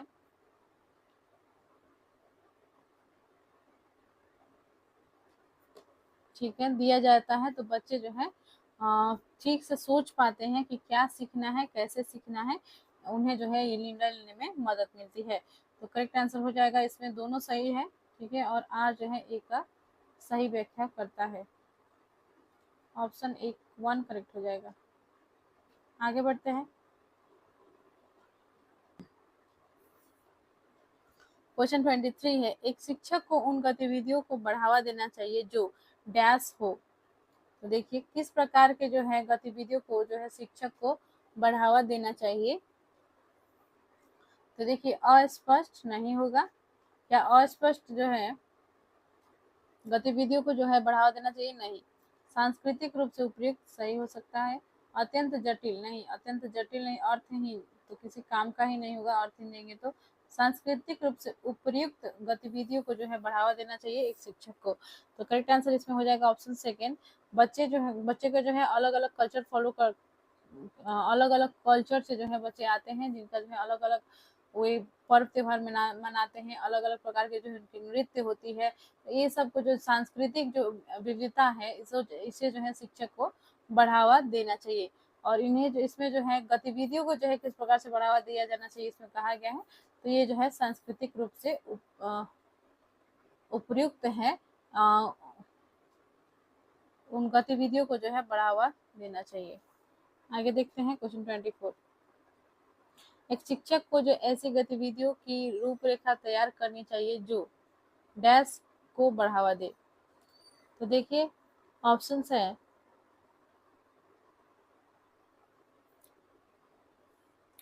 एक शिक्षक को गतिविधियों की रूपरेखा तैयार करनी चाहिए जो डैश को बढ़ावा दे। निराशा को बढ़ावा दे, नहीं, गलत होगा ऑप्शन 1। अभिसारी उत्तर को बढ़ावा दे, नहीं, ये भी गलत हो जाएगा। अपसारी सोच को बढ़ावा दे, सही होगा। मात्र रटना, नहीं। रोट लर्निंग, रटना, ये सब जो है सही नहीं होता है। और निराशा को बढ़ावा देना, ये बिल्कुल भी गलत है। अभिसारी उत्तर को सिर्फ किसी क्वेश्चन का जो है सिर्फ एक ही सॉल्यूशन देना, ये भी सही नहीं है। तो अपसारी सोच को यानी कोई भी जो है प्रश्न यदि पूछा जा रहा है तो वे जो है उसके प्रश्न का अनेक हल निकाल सकता है। वे जो है सोचता है, सृजनात्मक रचनात्मक रूप से जो है सोचता है बच्चा, तो वे जो है अपसारी सोच कहलाता है। ठीक है, तो अपसारी सोच को जो है बच्चों में बढ़ावा दिया जाना चाहिए। करेक्ट आंसर इसमें जो होगा वो हो जाएगा ऑप्शन 3। आगे देख लेते हैं क्वेश्चन नंबर 25। समकालीन सिद्धांतकारों के अनुसार सीखना प्राथमिक रूप से एक डैश गतिविधि है। तो देखिए सीखना क्या है, यांत्रिक गतिविधि है, व्यवहारवादी गतिविधि है, निष्क्रिय गतिविधि है, सामाजिक गतिविधि है। तो देखिए जो सीखना जो है यह एक सामाजिक गतिविधि है। करेक्ट आंसर इसमें हो जाएगा ऑप्शन 4। बच्चे जो है जब समाज में रहते हैं तो वे जो है बहुत कुछ सीख रहे होते हैं। एक सबसे पहले तो भाषा सीखते हैं और उसके पश्चात जो है खेल खेलना सीखते हैं, और उसी में जो है वो बहुत कुछ समाज में जो बातें होती हैं, इंटरेक्शन होती है, उससे जो है वो रिलेटिव के बारे में जानते हैं, रिलेशन के बारे में जानते हैं, और किस तरह से जो है हमें रहना चाहिए, किस तरह से किसी से बात करना चाहिए, किस प्रकार के हमारे संस्कार हैं, क्या हमारी कल्चर है, क्या हमारी पर्व त्योहार है, इसके बारे में जो है बच्चे जानते हैं, सीखते हैं। तो बच्चे का जो है सीखना प्राथमिक रूप से जो है एक सामाजिक गतिविधि है। करेक्ट आंसर हो जाएगा ऑप्शन 4। आगे बढ़ते हैं क्वेश्चन 26 में। देखिए अभी तक जो है हमने क्वेश्चन 25 तक कर लिया, अब 5 क्वेश्चन ही बचे हैं। वीडियो थोड़ा लंबा होते जा रहा है, मैं इस चीज़ को समझ सकती हूँ, लेकिन आपको थोड़ा जो है क्योंकि सीटेड का जो क्वेश्चंस रहते हैं ये थोड़ा समझाने की इसमें आवश्यकता होती है, क्योंकि बहुत ही हार्ड इसमें लैंग्वेज दिया गया रहता है, इसी कारण से। ओके, तो देख लेते हैं क्वेश्चन 26। अभिकथन और कारण फिर से दिए गए हैं, तो देख लेते हैं इसका क्या होगा। अभिकथन में जो है दिया गया है, एक शिक्षक के छात्रों के बीच समस्या समाधान रणनीतियों के विकास की सुविधा प्रदान करनी चाहिए। यानी कि छात्रों को जो है आपको जो एक शिक्षक के रूप में जो है आपको क्या करना चाहिए, समस्या समाधान रणनीतियों के विकास की सुविधा प्रदान करनी चाहिए। अच्छा, सही है, ऐसा जो है शिक्षक को करना चाहिए। और देख लेते हैं तो क्यों जो है समस्या समाधान की रणनीति जो है बच्चों को प्रदान करनी चाहिए एक शिक्षक को। तो देख लेते हैं कारण में। ठीक है, समस्या समाधान की रणनीतियाँ अधिगम में सुधार करती है और समालोचनात्मक चिंतन को बढ़ाती है। ये भी सही है, क्योंकि बच्चे जब है किसी चीज का समस्या, कोई भी समस्या का समाधान करते हैं तो उनकी जो रणनीतियाँ होती हैं, उनकी जो प्लानिंग होती है, वे उनकी मदद जो है करती है, आसानी से जो है वो समस्याओं की समाधान कर सकते हैं जब उनके पास प्रॉपर कोई प्लान होता है, प्रॉपर कोई रणनीति होती है। जैसे कि आप ही परीक्षा की तैयारी कर रहे हैं, जैसे कि आप सीटेट का परीक्षा की तैयारी कर रहे हैं, तो ऐसे में जो है आपके पास एक प्रॉपर जो है एक प्लान होना चाहिए कि कब से कब तक जो है हमको वीडियोस देखना है, और डेली जो है कितने वीडियोस देखना है, और साथ में जो है बुक से कितना पढ़ना है, और सब कुछ जो है आपका प्रॉपर प्लान होना चाहिए। डेली का आपका शेड्यूल सही होना चाहिए, कितने घंटा जो है आप अपनी पढ़ाई को दे रहे हैं ये भी आपका फिक्स होना चाहिए। और साथ में जो है आप जब भी पढ़ें तो कंसंट्रेशन के साथ पढ़ रहे हैं कि नहीं पढ़ रहे हैं, या आप बस टाइम पास कर रहे हैं, ये सब जो है आपका आप पे ही डिपेंड करता है। यदि आप सही से पढ़ रहे हैं तो आप जो है आसानी से परीक्षा पास कर सकते हैं। लेकिन यदि आप नहीं पढ़ रहे हैं, आप जो है टाइम पास कर रहे हैं, दोस्तों के साथ अपना समय व्यतीत कर रहे हैं बजाय कि पढ़ने की, ऐसे में जो है आपको थोड़ा मुश्किल हो जाएगी। ठीक है, तो इसमें देखिए यही बात कही गई है कि प्रॉपर रणनीति जो है किसी भी काम के लिए होना चाहिए। किसी भी तरह का समस्या है उसको समाधान, आपकी समस्या ये है कि सीटेट की परीक्षा को पास करना, तो आप इसी को लेकर जो है, आप इसी को पॉइंट ऑफ व्यू को लेकर जो है आप प्रश्न को हल कर सकते हैं। तो क्या एक करना चाहिए, एक प्रॉपर रणनीति बनाइए, एक स्ट्रेटजी बनाइए और उसी को फॉलो कीजिए। मेरी जो है आपके लिए यही सलाह है। ओके, तो देखते हैं, तो दोनों सही दिए गए हैं इसमें जो है, और आर जो है एक ही सही व्याख्या करता भी है। ऑप्शन ए 1 करेक्ट हो जाएगा। चैनल को अभी तक आपने सब्सक्राइब नहीं किया है तो चैनल को प्लीज सब्सक्राइब कर लीजिएगा।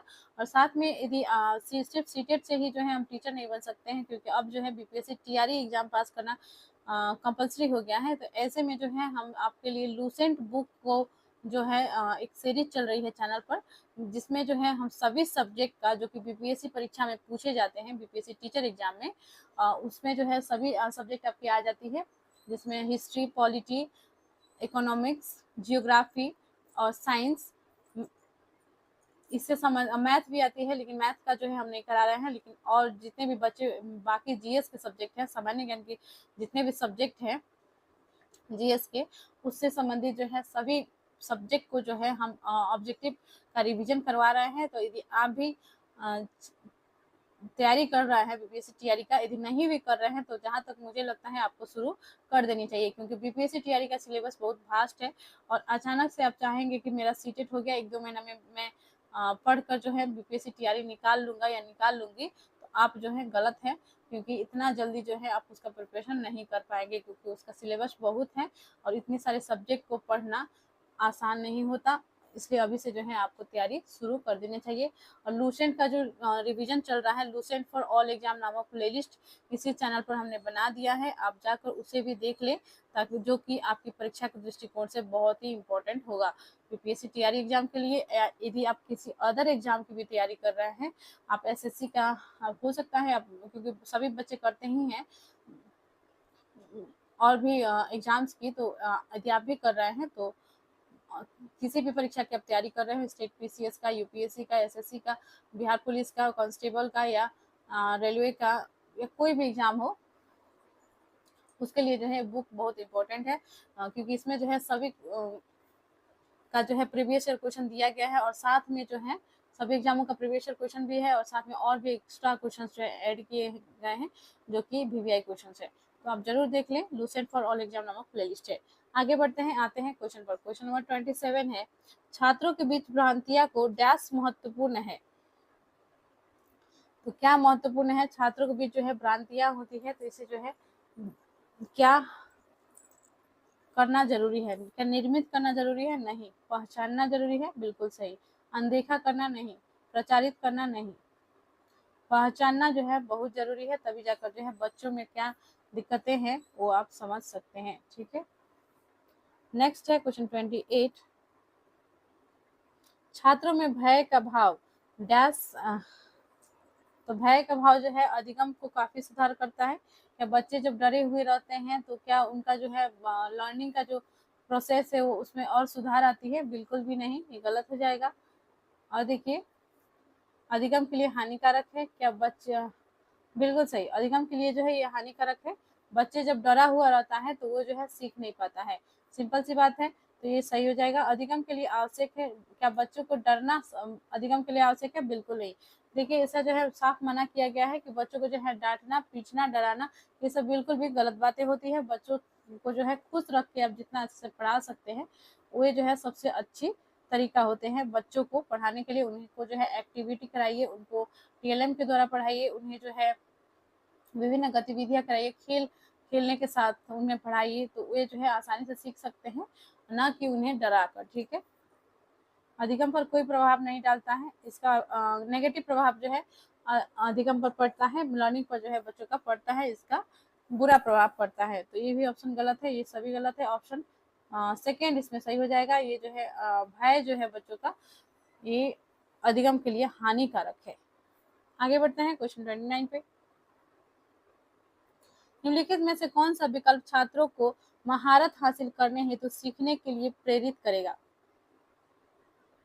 निम्नलिखित में से कौन सा विकल्प छात्रों को महारत हासिल करने हेतु सीखने के लिए प्रेरित करेगा? योग्यता की चाह, प्रसिद्धि की चाह, धन की चाह, सत्ता की चाह। तो देखिए बच्चा क्या चाहता है, एक बच्चा जो है, एक बच्चे में जो है कौन सा गुण होना चाहिए, क्या जो है उसके अंदर किस चीज की चाहत होनी चाहिए ताकि वे जो है सीखने के सीख सके, आसानी से सीख सके। ठीक है, तो क्या उसके पास धन आ जाएगा तो सीख जाएगा? नहीं, ये तो गलत हो जाएगा। प्रसिद्धि आ जाएगी, उसको खूब नाम कमा लेगा तो सीख जाएगा? नहीं। सत्ता उसको, नहीं, सत्ता तो नहीं होगा।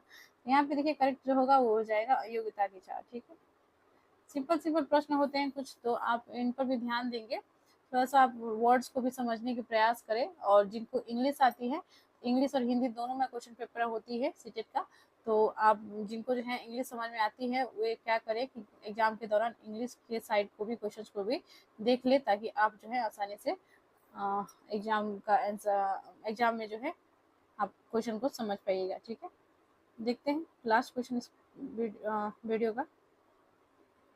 अर्थपूर्ण अधिगम को सुसाध्य करने के लिए एक शिक्षिका को क्या करना चाहिए?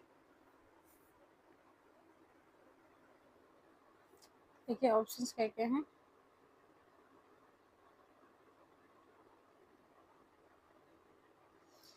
अर्थपूर्ण अधिगम को सुसाध्य करने के लिए एक शिक्षिका को क्या करना चाहिए? तो ऑप्शन है छात्रों के बीच सहयोग को हतोत्साहित करना चाहिए।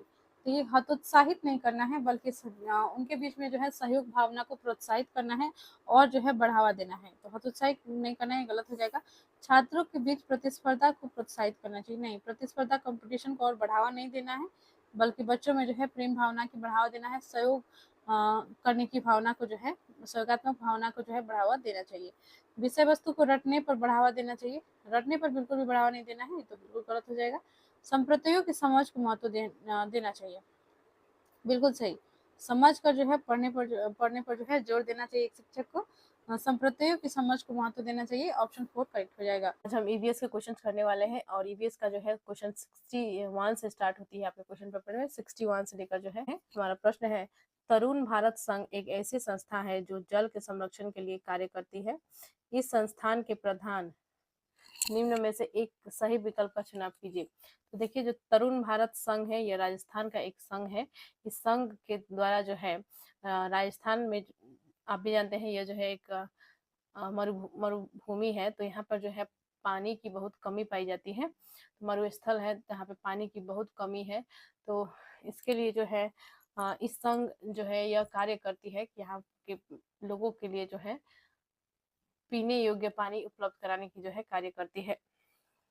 तो इसका जो है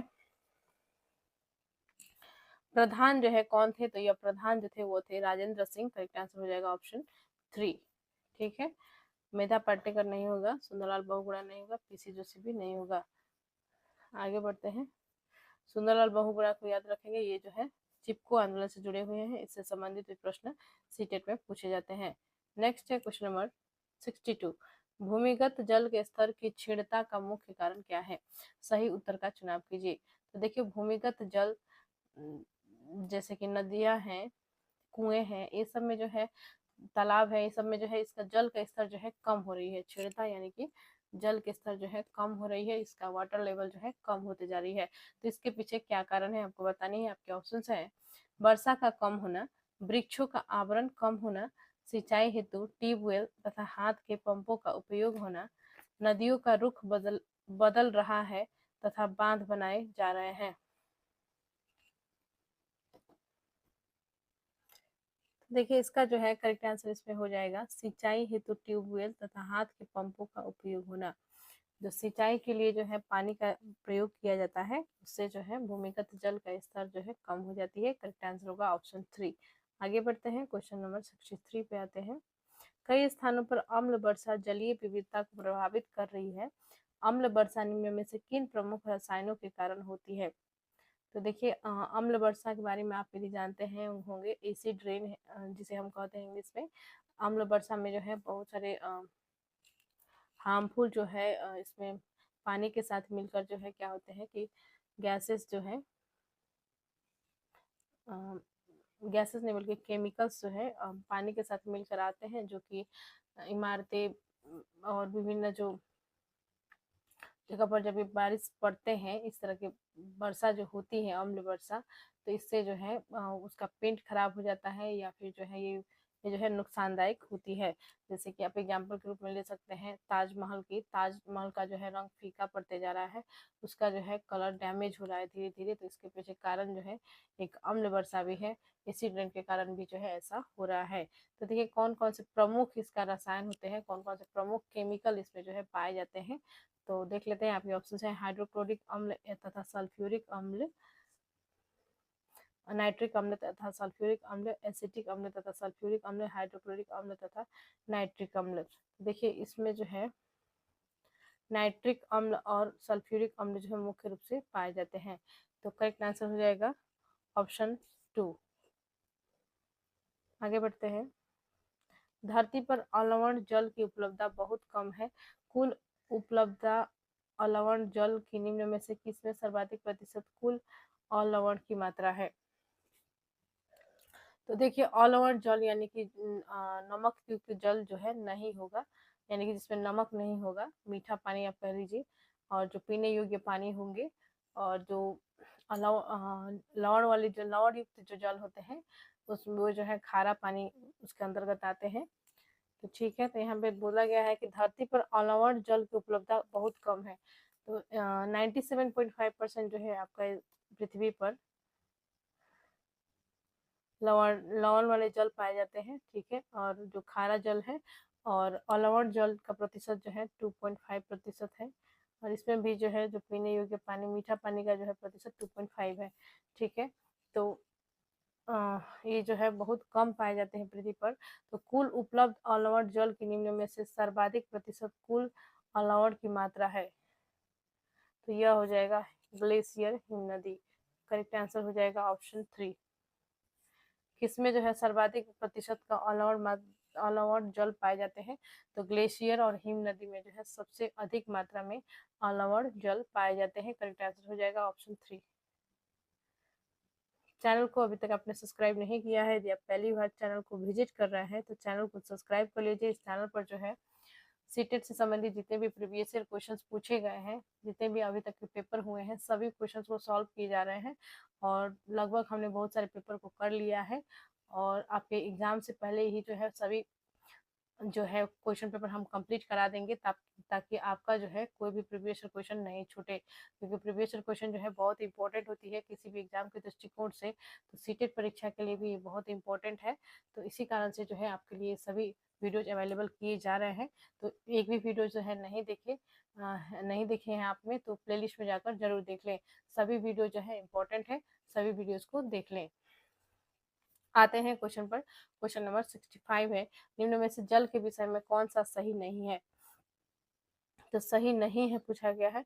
जल एक सार्वभौमिक विलायक है, इनमें इसमें विभिन्न पदार्थों को घोलने की क्षमता है। जल का घनत्व तो 100 डिग्री पर सर्वाधिक होता है। पदार्थ की तीनों अवस्थाओं में जल विद्यमान होता है। तो सही नहीं पूछा गया है। ठीक है, तो इसमें जो है हो जाएगा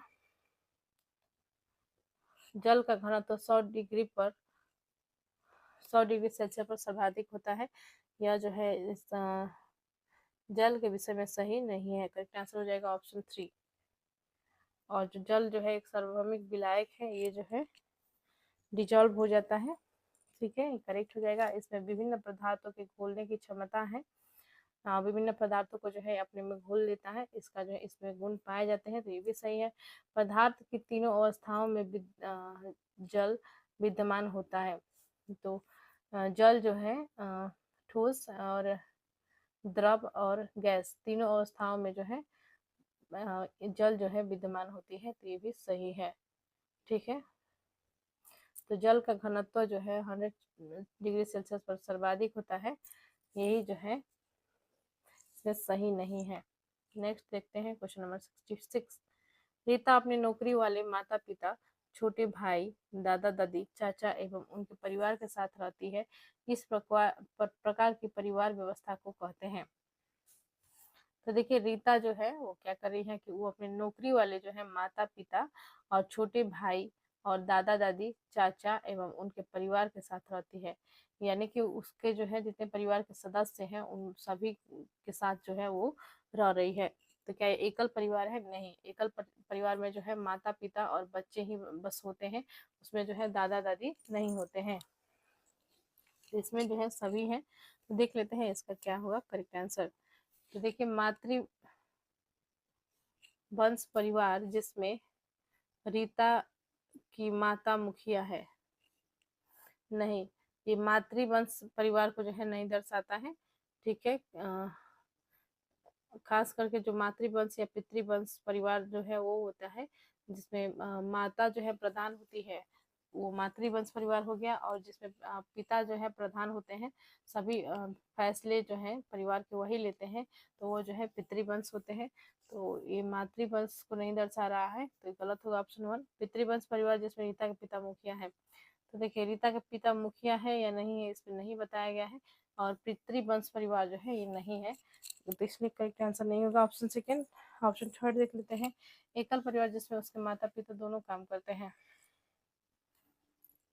तो देखिए उसके परिवार जिसमें माता पिता दोनों काम कर रहे हैं, नौकरी वाले माता पिता कहा गया है, लेकिन एकल परिवार नहीं है क्योंकि दादा दादी भी जो है उनके साथ ही रह रहे हैं। तो एकल परिवार ये नहीं है बल्कि संयुक्त परिवार है। ठीक है, ये भी गलत हो जाएगा। संयुक्त परिवार जिसमें परिवार के सभी सदस्य एक साथ रहते हैं, बिल्कुल सही। इसमें जो है उसके चाचा चाची और उनकी जो है रीता के दादा दादी और मम्मी पापा सभी जो है एक साथ रह रहे हैं, तो यह जो है संयुक्त परिवार हो गया। ऑप्शन 4 करेक्ट हो जाएगा। आगे बढ़ते हैं क्वेश्चन नंबर 67 में। पैने, चपटे एवं चौड़े आगे के दांतों वाले पशुओं की भोजन के लिए प्राथमिकता भिन्न होती है। यह पशु निम्न में से कौन सी खाद्य संबंधी प्राथमिकता को चुनेंगे? तो देखिए जिनका दांत जो है पैने होते हैं, चपटे होते हैं और चौड़े होते हैं, और आगे के दांत वाले जो चौड़े आगे के दांत होते हैं। ठीक है, तो इस प्रकार के पशु जो है किस प्रकार के भोजन खाते हैं? तो वो जो है खाते हैं घास और साग। करेक्ट आंसर हो जाएगा ऑप्शन सेकेंड। इस प्रकार के दांत जो है जैसे आप बकरी में देख सकते हैं, जो घास खाने वाले जितने भी जानवर हैं वो सब में जो है इस प्रकार के दांत पाए जाते हैं। पैने, चपटे एवं आगे का जो है दांत चौड़ा होता है। ठीक है, और जो नुकीला दांत होता है इस ये जो है मांस खाने वाले मांसाहारी जानवर में जो है पाए जाते हैं। आगे बढ़ते हैं। क्वेश्चन 68 है, जो पौधे खारे जल वाले क्षेत्रों में उगते हैं उन्हें कहा जाता है। तो देखिए बहुत ही वीवीआई क्वेश्चन है, बहुत रिपीटेड प्रश्न है, तो इसे जो है आप याद रख लेंगे। सिर्फ सीटेट में ही नहीं, अदर एग्जाम में भी ये क्वेश्चन जो है बहुत बार पूछा गया है। तो इसमें कहा गया है कि जो पौधे खारे जल वाले क्षेत्र में उगते हैं उन्हें क्या कहा जाता है? तो खारे जल यानी कि नमक युक्त, खारे जल में जो है नमक पाए जाते हैं, नमक युक्त जो जल में उगने वाले जो पौधे हैं उन्हें क्या कहा जाता है? तो ऑप्शंस देख लेते हैं। ऑप्शंस है लवण, मृदोद्भिद, हेलोफाइट, मीजोफाइट, जेरोफाइट, हिलियोफाइट। ठीक है, तो देखिए हिंदी में भी याद रख लेंगे। लवण, मृदोद्भिद, समोद्भिद, मरुद्भिद, आतपोद्भिद। ठीक है, तो अधिकतर जो है इसमें इंग्लिश में भी ऑप्शंस आपको देखने को मिलती है। ठीक है, तो इसका जो है करेक्ट आंसर हो जाएगा लवण मृदोद्भिद यानी कि हेलोफाइट। जो हेलोफाइट होते हैं ये जो है लवण युक्त जो पानी होते हैं, खारे नमक वाले जो जल होते हैं उसी वाले क्षेत्र में जो है उगते हैं। हेलोफाइट करेक्ट आंसर हो जाएगा। आगे बढ़ते हैं क्वेश्चन नंबर 69 पे। जो रंग किसी कथा का चित्रण करते हैं जिनमें केवल प्राकृतिक रंगों का उपयोग किया जाता है उस चित्रकला को चित्रकाठी कहते हैं। चित्रकला संबंधित है। तो देखिए जो रंग चित्र जो है जिसमें क्या होता है कि कथा का चित्रण किया गया रहता है और उसमें जो है प्राकृतिक रंगों का ही बस उपयोग होता है। ठीक है, प्राकृतिक रंगों का बस उपयोग किया जाता है और इस प्रकार के चित्रकला को चित्रकाठी कहा जाता है। और ये किस राज्य में जो है इस प्रकार के चित्र बनाए जाते हैं? तो यह जो है बनाए जाते हैं महाराष्ट्र में। करेक्ट आंसर हो जाएगा ऑप्शन ए, महाराष्ट्र। ठीक है, आगे बढ़ते हैं क्वेश्चन 70 पर जो है प्लेलिस्ट बना हुआ है सीटेड जुलाई 2025 पेपर 1 नामक प्लेलिस्ट है। इसमें जो है सीडीपी और ईवीएस के बहुत सारे पेपर का जो है क्वेश्चन हमने ऑलरेडी कर लिया है, तो आप उन वीडियोस को देखना ना भूलें। और चैनल को अभी तक आपने सब्सक्राइब नहीं किया है तो चैनल को सब्सक्राइब कर ले, वीडियो को लाइक एंड शेयर करिए और कमेंट करें। कमेंट जो है आप लोग का बहुत कम आती है, तो आप जो है कमेंट जरूर करें। तो शुरू करते हैं वीडियो को। हमारा प्रश्न है, तो यहाँ पे देखिए क्वेश्चन नंबर 69 तक हमने पिछले वीडियो में किया था, आज 70 से करेंगे। उन आदिवासी वर्गों की पहचान कीजिए जो हिमाचल प्रदेश भारत के मूल निवासी है। तो देखिए कौन सा जनजाति जो है हिमाचल प्रदेश यानी कि जो भारत के जो है मूल निवासी है। तो आपके ऑप्शंस हैं संथाली जनजाति, गद्दी जनजाति, संथाली जनजाति, गद्दी जनजाति, गौड़ जनजाति, सहारिया जनजाति। ठीक है, तो हिमाचल प्रदेश में जो है पाए जाते हैं गद्दी जनजाति। करेक्ट आंसर हो जाएगा ऑप्शन सेकंड, गद्दी जनजाति। आगे बढ़ते हैं क्वेश्चन 71 में। निम्न में से कौन सा मिजोरम का सबसे प्राचीन नृत्य रूप है। तो देखिए बहुत ही वीवीआई प्रश्न है ये, जब मिजोरम का जो ये प्राचीन नृत्य के बारे में पूछा गया है, बहुत ही इंपॉर्टेंट क्वेश्चन है और भी कॉम्पिटिटिव परीक्षाओं में जो है ये प्रश्न आपको देखने को मिलते हैं। ठीक है, तो इसका जो है ऑप्शंस देख लेते हैं क्या क्या देंगे। सत्रिया नृत्य, रॉफ नृत्य, चिराओ नृत्य, गरबा नृत्य। तो देखिए इसका जो है करेक्ट आंसर होगा चिराओ नृत्य, क्योंकि मिजोरम का सबसे प्राचीन नृत्य जो है वो है चिराओ नृत्य। करेक्ट आंसर ऑप्शन 3 हो जाएगा। क्वेश्चन नंबर 72 देख लेते हैं। भारत का सबसे बड़ा रेल मार्ग कौन सा है। भारत का सबसे बड़ा रेल मार्ग कौन सा है। तो यहाँ पे है कश्मीर से बंगलौर, डिब्रूगढ़ से कन्याकुमारी, मिजोरम से गुजरात, महाराष्ट्र से मणिपुर। तो इसका करेक्ट आंसर हो जाएगा डिब्रूगढ़ से कन्याकुमारी, ऑप्शन सेकेंड करेक्ट होगा। आगे बढ़ते हैं क्वेश्चन नंबर 73। कल्पना चावला एक भारतीय मूल की अमेरिकी अंतरिक्ष यात्री का निधन अंतरिक्ष यान में किस वर्ष में हुआ था। तो देखिए कल्पना चावला जो है स्पेस में गई थी रिसर्च करने, और उसी दौरान जो है वो वापस नहीं लौट पाई थी, लेकिन सुनीता विलियम्स के बारे में जैसे कि अभी हम सुन रहे हैं, वे जो है वापस जो है पृथ्वी पर लौट कर आ गई हैं। तो ये जो है बहुत ही बड़ी सफलता है हम लोगों के लिए कि ऐसा जो है संभव हो पाया है। तो कल्पना चावला लेकिन जो है वो नहीं आ पाई थी, बहुत ही दुखद घटना हुई थी और उनका जो है निधन हुआ था। आपके ऑप्शन 4 करेक्ट होगा 2003 में। ठीक है, 2003 में 2003 में जो है उनकी मृत्यु स्पेस में ही हो गई थी। आगे बढ़ते हैं क्वेश्चन नंबर 74। पक्षी विभिन्न प्रकार के घोंसले बनाते हैं तथा घोंसले बनाने के लिए विभिन्न स्थानों का चुनाव करते हैं। निम्न में से कौन से पक्षी पेड़ के तनों में अपने घोंसले बनाते हैं। तो पेड़ के तनों में जो है कौन से पक्षी घोंसले बनाते हैं। आपने देखा होगा कि पेड़ के तनों में जो है बहुत सारे जो है घोंसले बने हुए मिलते हैं। तो ये जो है आपके ऑप्शन है कौवे, बसंत गौरी बारबेट, संकराखोरा, सॉनबर्ड, दर्जिन चिड़िया। तो देखिए करेक्ट आंसर जो इसमें हो जाएगा वो हो जाएगा बसंत गौरी। ये जो है पेड़ के तने में जो है अपना घोंसला बनाते हैं। करेक्ट आंसर हो जाएगा ऑप्शन सेकेंड। नेक्स्ट है क्वेश्चन 75। वैश्विक महामारी के समय डॉक्टरों ने विटामिन सी से भरपूर भोजन ग्रहण करने की मात्रा को बढ़ाने के लिए कहा, क्योंकि। तो देखिए विटामिन सी जो है किस तरह जो खट्टे फल होते हैं उसमें जो है विटामिन सी पाए जाते हैं। तो विटामिन सी से भरपूर भोजन ग्रहण करने की मात्रा को बढ़ाने के लिए कहा गया था कब, जब वैश्विक महामारी आई थी। जैसे कि वैश्विक महामारी आई थी कोरोना 2020 में, जो कोरोना आई थी उस समय जो है क्या करने के लिए क्यों जो है विटामिन सी प्रेफर किया जा रहा था। तो इसके पीछे यह कारण थी कि इम्यूनिटी मेन मुद्दा थी। इम्यूनिटी पावर जो होती है, जो रोग प्रतिरोधात्मक क्षमता जो मनुष्य में होती है, उसे बढ़ाने के लिए जो है विटामिन सी का एक महत्वपूर्ण भूमिका होती है शरीर में। इसी के लिए जो है विटामिन सी लेने के लिए जो है बताया जा रहा था। कोरोना जो है एक बहुत ही भयानक समय था सभी के लिए, और ये बहुत ही महामारी जो आई थी इससे जो है बहुत लोगों की जान चली गई थी। और इसमें जो है आपसे पूछा गया है कि विटामिन सी से भरपूर भोजन ग्रहण क्यों लेना चाहिए, तो ग्रहण करने की मात्रा को क्यों बढ़ाना चाहिए। तो देख लेते हैं ऑप्शंस, पहले देख लेते हैं ऑप्शंस में कौन सा सही होगा। तो देखिए यहाँ पे है, यह दृष्टि वर्णक के निर्माण के लिए आवश्यक है। क्या ये दृष्टि वर्णक के निर्माण के लिए आवश्यक है? नहीं, गलत हो जाएगा। यह दांतों एवं अस्थियों को स्वस्थ रखता है? नहीं। इससे भूख बढ़ती है? नहीं। इस यह संक्रमण के विरुद्ध लड़ने की ताकत प्रदान करता है? बिल्कुल सही। यह जो है रोग प्रतिरोधात्मक क्षमता को बढ़ाती है और ये जो है रोगों के खिलाफ लड़ने के लिए जो है ताकत प्रदान करती है, अर्थात ये जो है संक्रमण के विरुद्ध लड़ने के लिए ताकत प्रदान करती है। ऑप्शन 4 करेक्ट हो जाएगा। नेक्स्ट क्वेश्चन को बढ़ते हैं, क्वेश्चन 76। जो भोजन हम खाते हैं उसका शरीर के अंदर क्या होता है? कक्षा 5 के विद्यार्थियों से इस विषय पर चर्चा करने के लिए शिक्षक ने कहा, शिक्षक का उद्देश्य क्या है?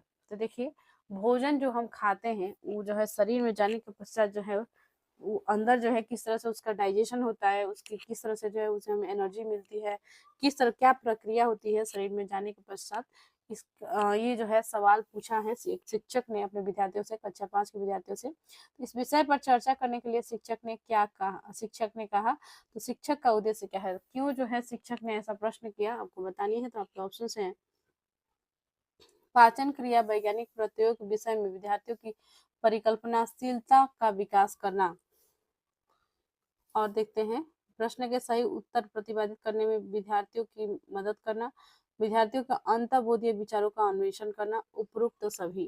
तो देखिए इसमें जो है करेक्ट आंसर आपका हो जाएगा ऑप्शन 3, विद्यार्थियों के अंतर्बोधीय विचारों का अन्वेषण करना, क्योंकि बच्चों में जो है किस प्रकार से जो है, बच्चों में ही नहीं सभी में जो है किस प्रकार से जो है क्रिया होती है खाना खाने के पश्चात, भोजन करने के पश्चात, उस प्रक्रिया के बारे में जो है शिक्षक चाहते हैं कि वे जो है खोज करे, अन्वेषण करे, सोचे, विचार करे और उसका जो है अन्वेषण करे।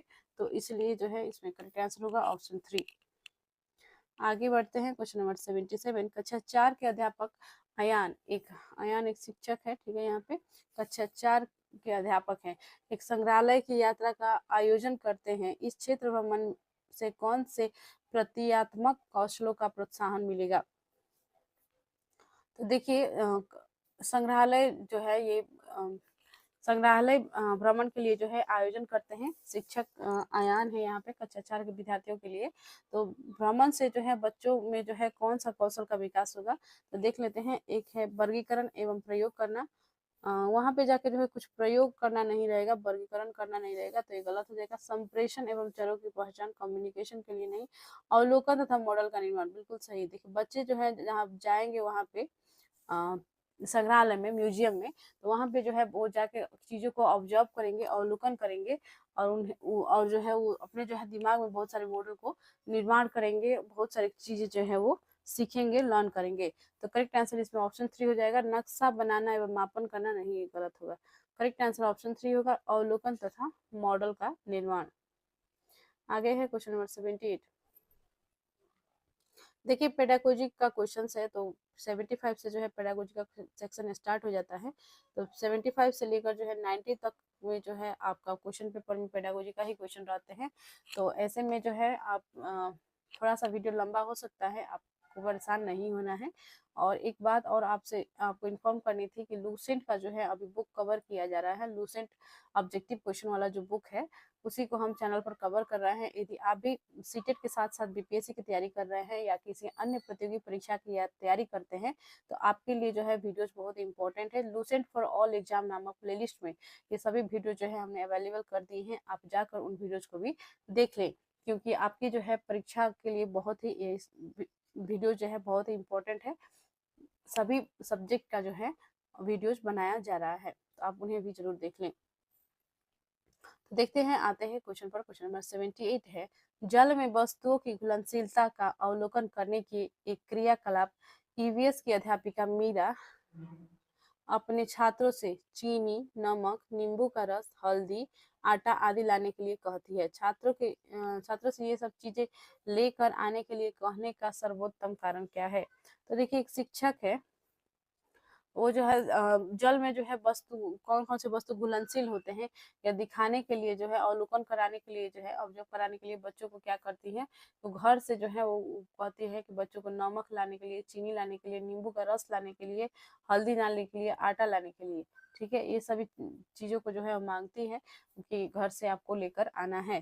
तो इसके पीछे जो है क्या कारण हो सकती है, क्यों जो है वो अपने बच्चों को इस प्रकार से जो है, यानी कि अपने विद्यार्थियों को जो है चीजें लाने के लिए उन्होंने कहा है, इसके पीछे क्या कारण है। तो देख लेते हैं ऑप्शंस क्या क्या है। प्राइमरी स्कूल, देखिए यहाँ पे कूट में जो है करेक्ट आंसर आपको ऑप्शंस को देख लेते हैं। ऑप्शन है कि प्राइमरी स्कूल में कोई प्रयोगशाला अथवा सामान उपलब्ध नहीं है। नहीं, ये गलत हो जाएगा। ठीक है, छात्रों के सीखने की क्रिया में परिवारों को शामिल करने की आवश्यकता। देखिए, परिवारों को जो है इसमें शामिल नहीं किया जा रहा है, क्योंकि सीखने के लिए जो है उनके परिवार साथ में हो, ये आवश्यक नहीं है, क्योंकि हर बच्चा जो है स्कूल जाता है, वहाँ पे पढ़ता है, लिखता है, हर समय जो है उनका परिवार के मेंबर, उनका सदस्य जो है उनके साथ में नहीं होते हैं। ठीक है, तो परिवार को शामिल करना इस क्रिया में ये आवश्यक नहीं है कि बच्चों को जो है जल में क्या क्या घुलनशील होता है बताने के लिए परिवार को शामिल करना आवश्यक नहीं है। ऑप्शन भी गलत हो जाएगा। छात्रों को सम्मिलित करना जिससे उनके ज्ञान का निर्माण आसानी से हो सके, बिल्कुल सही। तो बच्चे जब चीजें लेकर आएंगे तो उन्हें जो है उत्सुकता एक मन में रहेगी, आज जो है हमारे साथ टीचर क्या करवाने वाली है, अध्यापिका जो है क्या हमसे आज एक्टिविटी करवाएंगे, क्या क्रियाकलाप करवाने वाली है स्कूल में। और बच्चे जो है नियमित विद्यालय भी आएंगे, उनका जो है मन लगेगा स्कूल आने में। इन सब चीजों को लेकर जब आएंगे तो वो जो प्रयोग वो करेंगी, जो एक्सपेरिमेंट करेंगी, उससे जो है बच्चे बहुत आकर्षित होंगे, और खास करके बच्चों का जो है बहुत कुछ वो खुद से करके सीखेंगे, तो वो जो है बहुत कुछ लर्न करेंगे। तो ऐसे में जो है छात्रों को सम्मिलित किया जाएगा, तो वो जो है खुद से करेंगे, तो उनका जो है इससे जो है ज्ञान का निर्माण आसानी से हो जाएगा, और वो लंबे समय तक जो है इन चीजों को याद रखेंगे। छात्र अपने स्थानीय ज्ञान को स्कूल के ज्ञान से संबंधित कर सके, बिल्कुल सही। छात्र जो है स्थानीय ज्ञान जैसे ये सब चीजें हैं जो है, बच्चे जो है कितना बच्चे जो है इन सब चीजों से नहीं जुड़े हुए होते हैं, लेकिन जब उन्हें जो है ये चीजें लाने के लिए बोला जाएगा तो उनको जो है इसके बारे में पता भी चलेगा, और साथ में जो है जैसे कि हल्दी है, नमक है, चीनी है, बहुत सारे बच्चों को पता नहीं होता है क्योंकि वो छोटे बच्चे होते हैं। ठीक है, तो इन चीजों को जो है उन ज्ञानों जो भी उन्हें ज्ञान मिलेगी वो जो है स्कूल के ज्ञान से जो है वो संबंधित कर सकेंगे। तो ऑप्शन सी और डी करेक्ट इसमें दिया गया है, देख लेते हैं। करेक्ट होगा ऑप्शन 1, केवल सी और डी।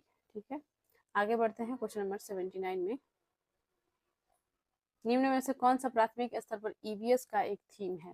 तो देखिए, ईवीएस का थीम के बारे में मैंने बताया था, भोजन एक थीम है, और यात्रा थीम है, चीजें जो हम बनाते हैं और करते हैं, यह भी एक थीम है। तो इसी प्रकार से जो है 6 थीम दिए गए हैं आपके पर्यावरण अध्ययन में, ईवीएस में।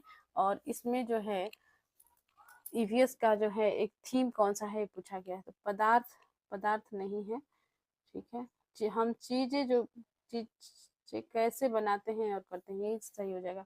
प्राकृतिक संसाधन नहीं है, भोजन का संरक्षण नहीं है, भोजन है लेकिन भोजन का संरक्षण जो है थीम नहीं है। तो करेक्ट आंसर इसमें जो हो जाएगा ऑप्शन सेकेंड, हम चीजें कैसे बनाते हैं और करते हैं। ऑप्शन सेकेंड करेक्ट हो जाएगा। आगे बढ़ते हैं क्वेश्चन नंबर 80। प्राथमिक स्तर के ईवीएस के पाठ्यचर्या के अनुसार विद्यार्थियों को हमारे देश के कुछ सामाजिक मुद्दों के प्रति संवेदनशील बनाया जाता है। पहचान करें कि निम्न में से किन सामाजिक मुद्दों को पाठ्यचर्या में लिया गया है। तो देखिए, जो प्राथमिक स्तर के ईवीएस का जो पाठ्यचर्या है, सिलेबस है ईवीएस का, इसमें जो है कौन कौन से जो है जो सामाजिक मुद्दे हैं उसे जो है शामिल किया गया है, जिससे बच्चों को प्रति जो है सामाजिक मुद्दों के प्रति जो है बच्चों को संवेदनशील बनाया जा सके। तो देख लेते हैं ऑप्शंस क्या क्या हैं। बाल मजदूरी एवं वर्ग असमानताएं, जाति भेदभाव एवं दहेज प्रथा, बाल मजदूरी एवं घरेलू हिंसा, जाति भेदभाव एवं घरेलू हिंसा। तो देखिए, इसमें जो है शामिल किया गया है ईवीएस की पुस्तक में, वो है बाल मजदूरी एवं वर्ग असमानताएं। जो बच्चे को जो है इनके बारे में नॉलेज होना चाहिए, वो जो है इन मुद्दों पर संवेदनशील होना चाहिए। जो सामाजिक मुद्दे हैं जैसे कि बाल मजदूरी और वर्ग असमानताएं जो है इससे इसके बारे में जो है बच्चों को नॉलेज होना चाहिए कि ये सब चीज क्या है और इसका ये जो है अच्छा होता है या बुरा होता है। इस प्रकार से जो है जैसे बाल मजदूरी है वो जो है कराना चाहिए या नहीं कराना चाहिए। जैसे कि हमारे संविधान में जो है बाल मजदूरी को जो है बैन किया गया है, यानी कि आप जो है बाल मजदूरी नहीं करवा सकते हैं जब तक बच्चा का जो है उम्र 14 वर्ष का नहीं है। 14 वर्ष के नीचे के बच्चों का जो है बाल मजदूरी कराना मना है। ठीक है, तो ये जो है एक प्रकार से अपराध माना जाता है। संविधान का अनुच्छेद 23 और 24 यदि आपने पढ़ा होगा तो बंधुआ मजदूरी और देह व्यापार जो है, ये सब बाल मजदूरी ये सब जो है मना की गई है। ठीक है, ये जो है हमारे मौलिक अधिकार है, इसके बारे में जो है बच्चों को ज्ञान होना बहुत ही अति आवश्यक है। तो ये इस प्रकार के सामाजिक मुद्दों पर जो है बच्चों को जो है संवेदनशील बनाने के लिए जो है इस बाल मजदूरी एवं वर्ग असमानताएं जो है शामिल किए गए हैं ईवीएस के पाठ्यक्रम में। आगे बढ़ते हैं, क्वेश्चन नंबर 81। निम्न में से प्राथमिक स्तर पर ईवीएस की पाठ्यपुस्तकों की सबसे उपयुक्त विशेषता क्या है? प्राथमिक स्तर पर जो है पाठ्य पुस्तकों की सबसे उपयुक्त विशेषता क्या है? तो देखिए देख लेते हैं। विषय वस्तु के माध्यम से बहुत सी जानकारी दी गई है। बच्चों को जो है जानकारी तो दी ही गई है, आगे भी देख लेते हैं। समाज में उपस्थित रूढ़िवादी धारणा एवं पूर्वाग्रह पर ध्यान केंद्रित किया गया है।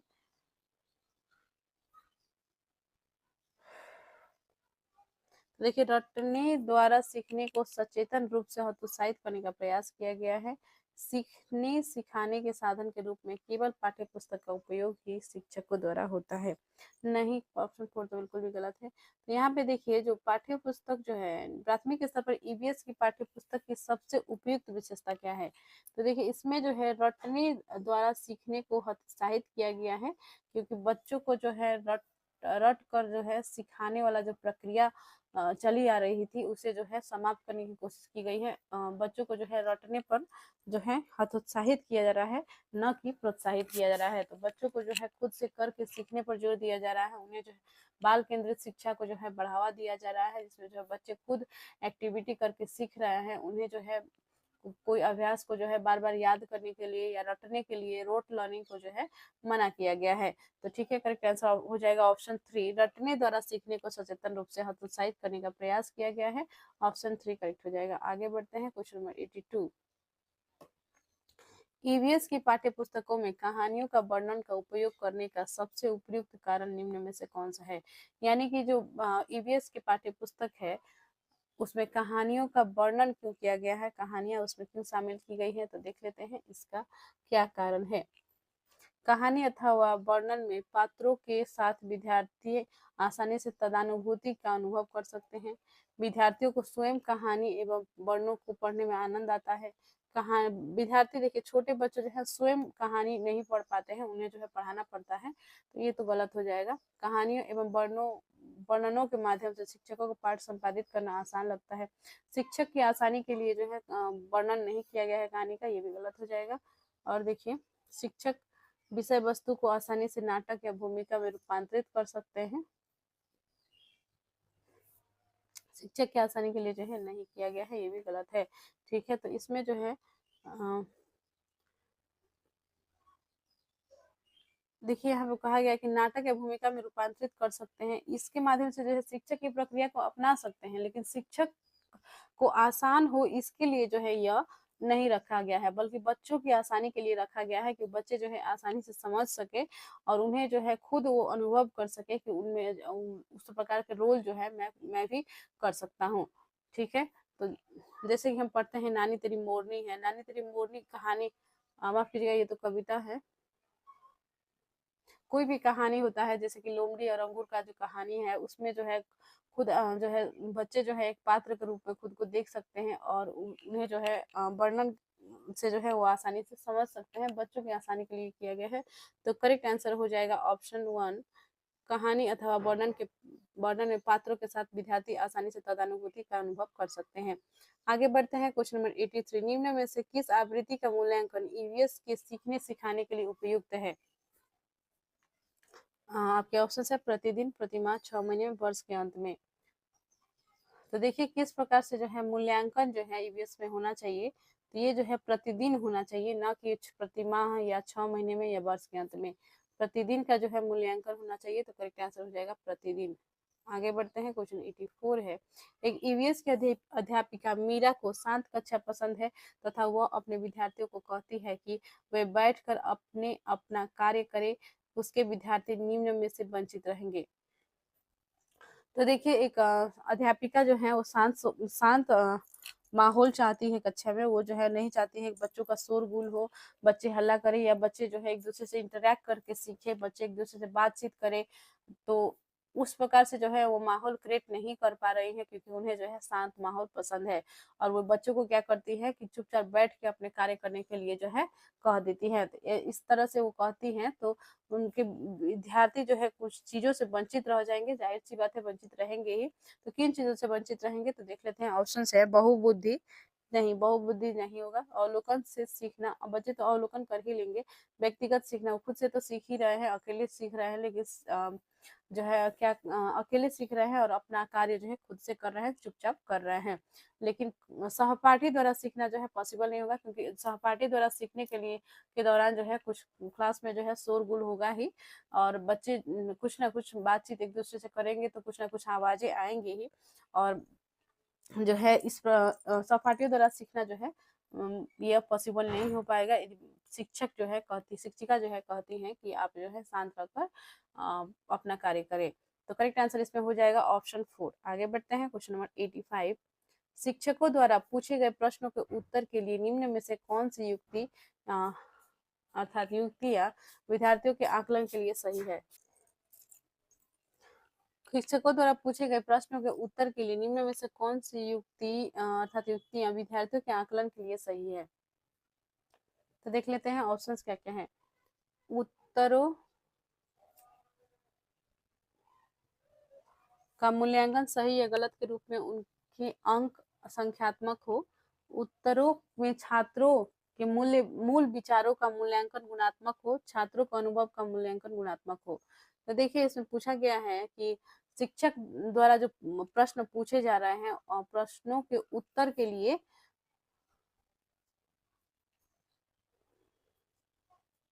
तो देखिए विद्यार्थी के आकलन के लिए जो है कौन सा सही होगा, उत्तर में जो है क्या जो है विशेषताएं होनी चाहिए।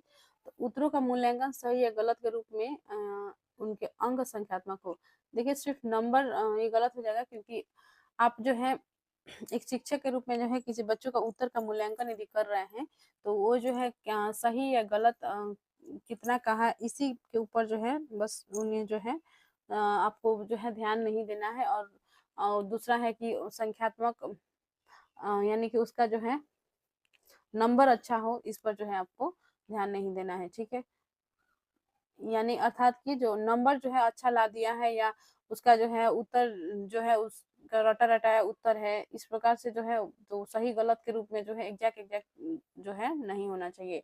हो सकता है उसका उत्तर जो है कोई भी प्रश्न यदि आप पूछ रहे हैं उसका कई उत्तर हो सकते हैं, और बच्चे जो है खुद से सोचकर एक अच्छा उत्तर देने का प्रयास कर रहा हो, तो उसे जो है अधिक आपको प्रोत्साहित करना है, उससे जो है अधिक आपको बढ़ावा देनी है। ठीक है, तो उत्तरों में छात्रों के मूल विचारों का मूल्यांकन गुणात्मक हो, बिल्कुल सही। छात्रों के अनुभवों के मूल्यांकन गुणात्मक हो, बिल्कुल सही। दोनों सही हो जाएगा, ए बी और सी। इसमें देखिए बी और सी दिया गया है 3 में, ऑप्शन 3 करेक्ट होगा। आगे बढ़ते हैं, क्वेश्चन नंबर 86 में। भोजन विषय पढ़ते हुए सुनीता एक पर्यावरण अध्यापिका की निम्नलिखित में से कौन सी युक्ति छात्रों में अन्वेषण प्रवृत्ति को बढ़ावा देगी। ठीक है, तो भोजन विषय पढ़ा रही हैं शिक्षिका सुनीता है। ठीक है, और एक पर्यावरण अध्यापिका की निम्नलिखित में से कौन सी युक्ति छात्रों में अन्वेषण प्रवृत्ति यानी कि खोज का जो है प्रवृत्ति को कौन जो है बढ़ावा देगी। तो देख लेते हैं ऑप्शंस क्या क्या हैं। अच्छा स्वास्थ्य बनाए रखने के लिए छात्र क्या खाएं, इसके लिए अनुदेशन। देखिए अनुदेशन देना तो बस वो खुद जो है आके बता देंगे कि तुमको जो है ये खाना है, ये खाना चाहिए, खाना में वो खाना चाहिए, ये चीज जो है कौन सा चीज जो है स्वास्थ्य के लिए हानिकारक है, वो सब चीजें नहीं खाना चाहिए, बस वो जो है अनुदेशन दे रही है। तो इससे तो बच्चे कुछ खोज नहीं करेंगे, तो ये आपका ऑप्शन गलत हो जाएगा। ठीक है। और देख लेते हैं, छात्रों में विभिन्न विभिन्न क्षेत्रों के भोजन पदार्थों के चित्रों का संग्रह करने के लिए कहना। तो बच्चे जो है विभिन्न भोजन के पदार्थों का चित्रों का संग्रहण तो कर लेंगे, लेकिन ये जो है इजीली अवेलेबल होते हैं, तो वो जो है चित्रों का जो संग्रहण में जो है इसमें कोई खोज या अन्वेषण की आवश्यकता नहीं होगी, तो ये भी गलत हो जाएगा। और देख लेते हैं, भोजन के विभिन्न स्रोतों के चित्र दिखाना। भोजन जो है कहाँ कहाँ से आते हैं ये सभी बताना, तो ये भी जो है इसमें खोज की कोई आवश्यकता नहीं है। छात्रों के परिवार और समुदाय के सदस्यों से भोजन की विविधता के पसंद नापसंद पर चर्चा के लिए प्रेरित करना, ये आपका करेक्ट आंसर हो जाएगा। ये जो है इसमें क्या करेंगे बच्चे कि छात्र उनके जो परिवार के या समुदाय के जो सदस्य हैं उनसे जो है भोजन की विविधता की पसंद नापसंद पर चर्चा के लिए प्रेरित करना, बच्चों को प्रेरित करना, तो ये सबसे जो है सही होगा, ऑप्शन 4 करेक्ट हो जाएगा। इसमें जो है बच्चे खोज करके इस पर चर्चा करेंगे, ऑप्शन 4 करेक्ट है। क्वेश्चन 87 है, तो देखिए, रोनाल्ड रॉस की कहानी को पर्यावरण अध्ययन की पाठ्य पुस्तकों में स्थान दिया गया, इसे स्थान देने का क्या उद्देश्य है। तो रोनाल्ड रॉस को जो है नोबेल पुरस्कार से सम्मानित किया गया था, तो किसके लिए, तो यह जो है इन्होंने पता लगाया था कि मलेरिया जो है मच्छर के काटने से होती है, तो इसी को पता लगाने के लिए जो है इन्हें नोबेल पुरस्कार से सम्मानित किया गया था। तो रोनाल्ड रॉस की कहानी जो है पर्यावरण अध्ययन की पुस्तक में शामिल किया गया है, तो इसके पीछे जो है क्या उद्देश्य हो सकते हैं आपको बता। तो क्या उद्देश्य हो सकते हैं, तो देख लेते हैं ऑप्शंस। विद्यार्थियों को खोज के लिए प्रेरित करना, बिल्कुल सही।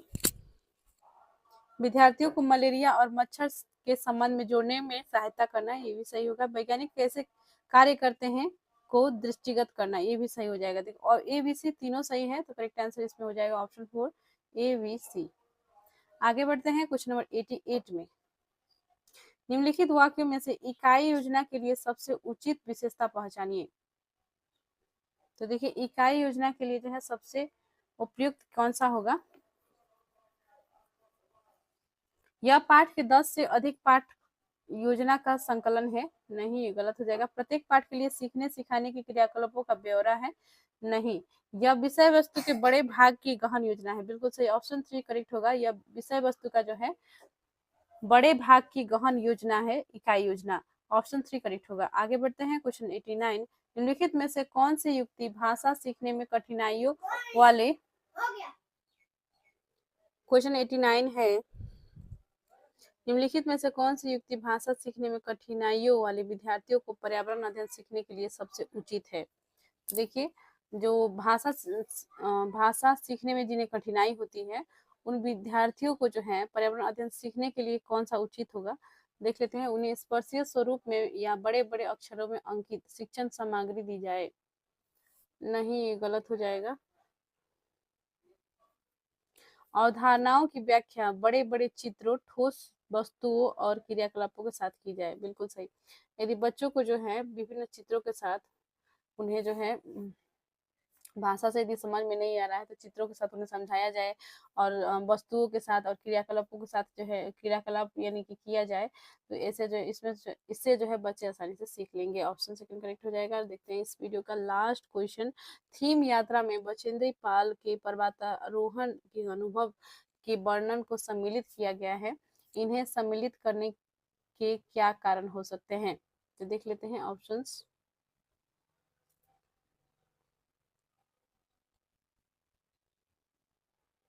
यह अध्याय लिंग रूढ़िवादिता के प्रति चुनौती है, बिल्कुल सही।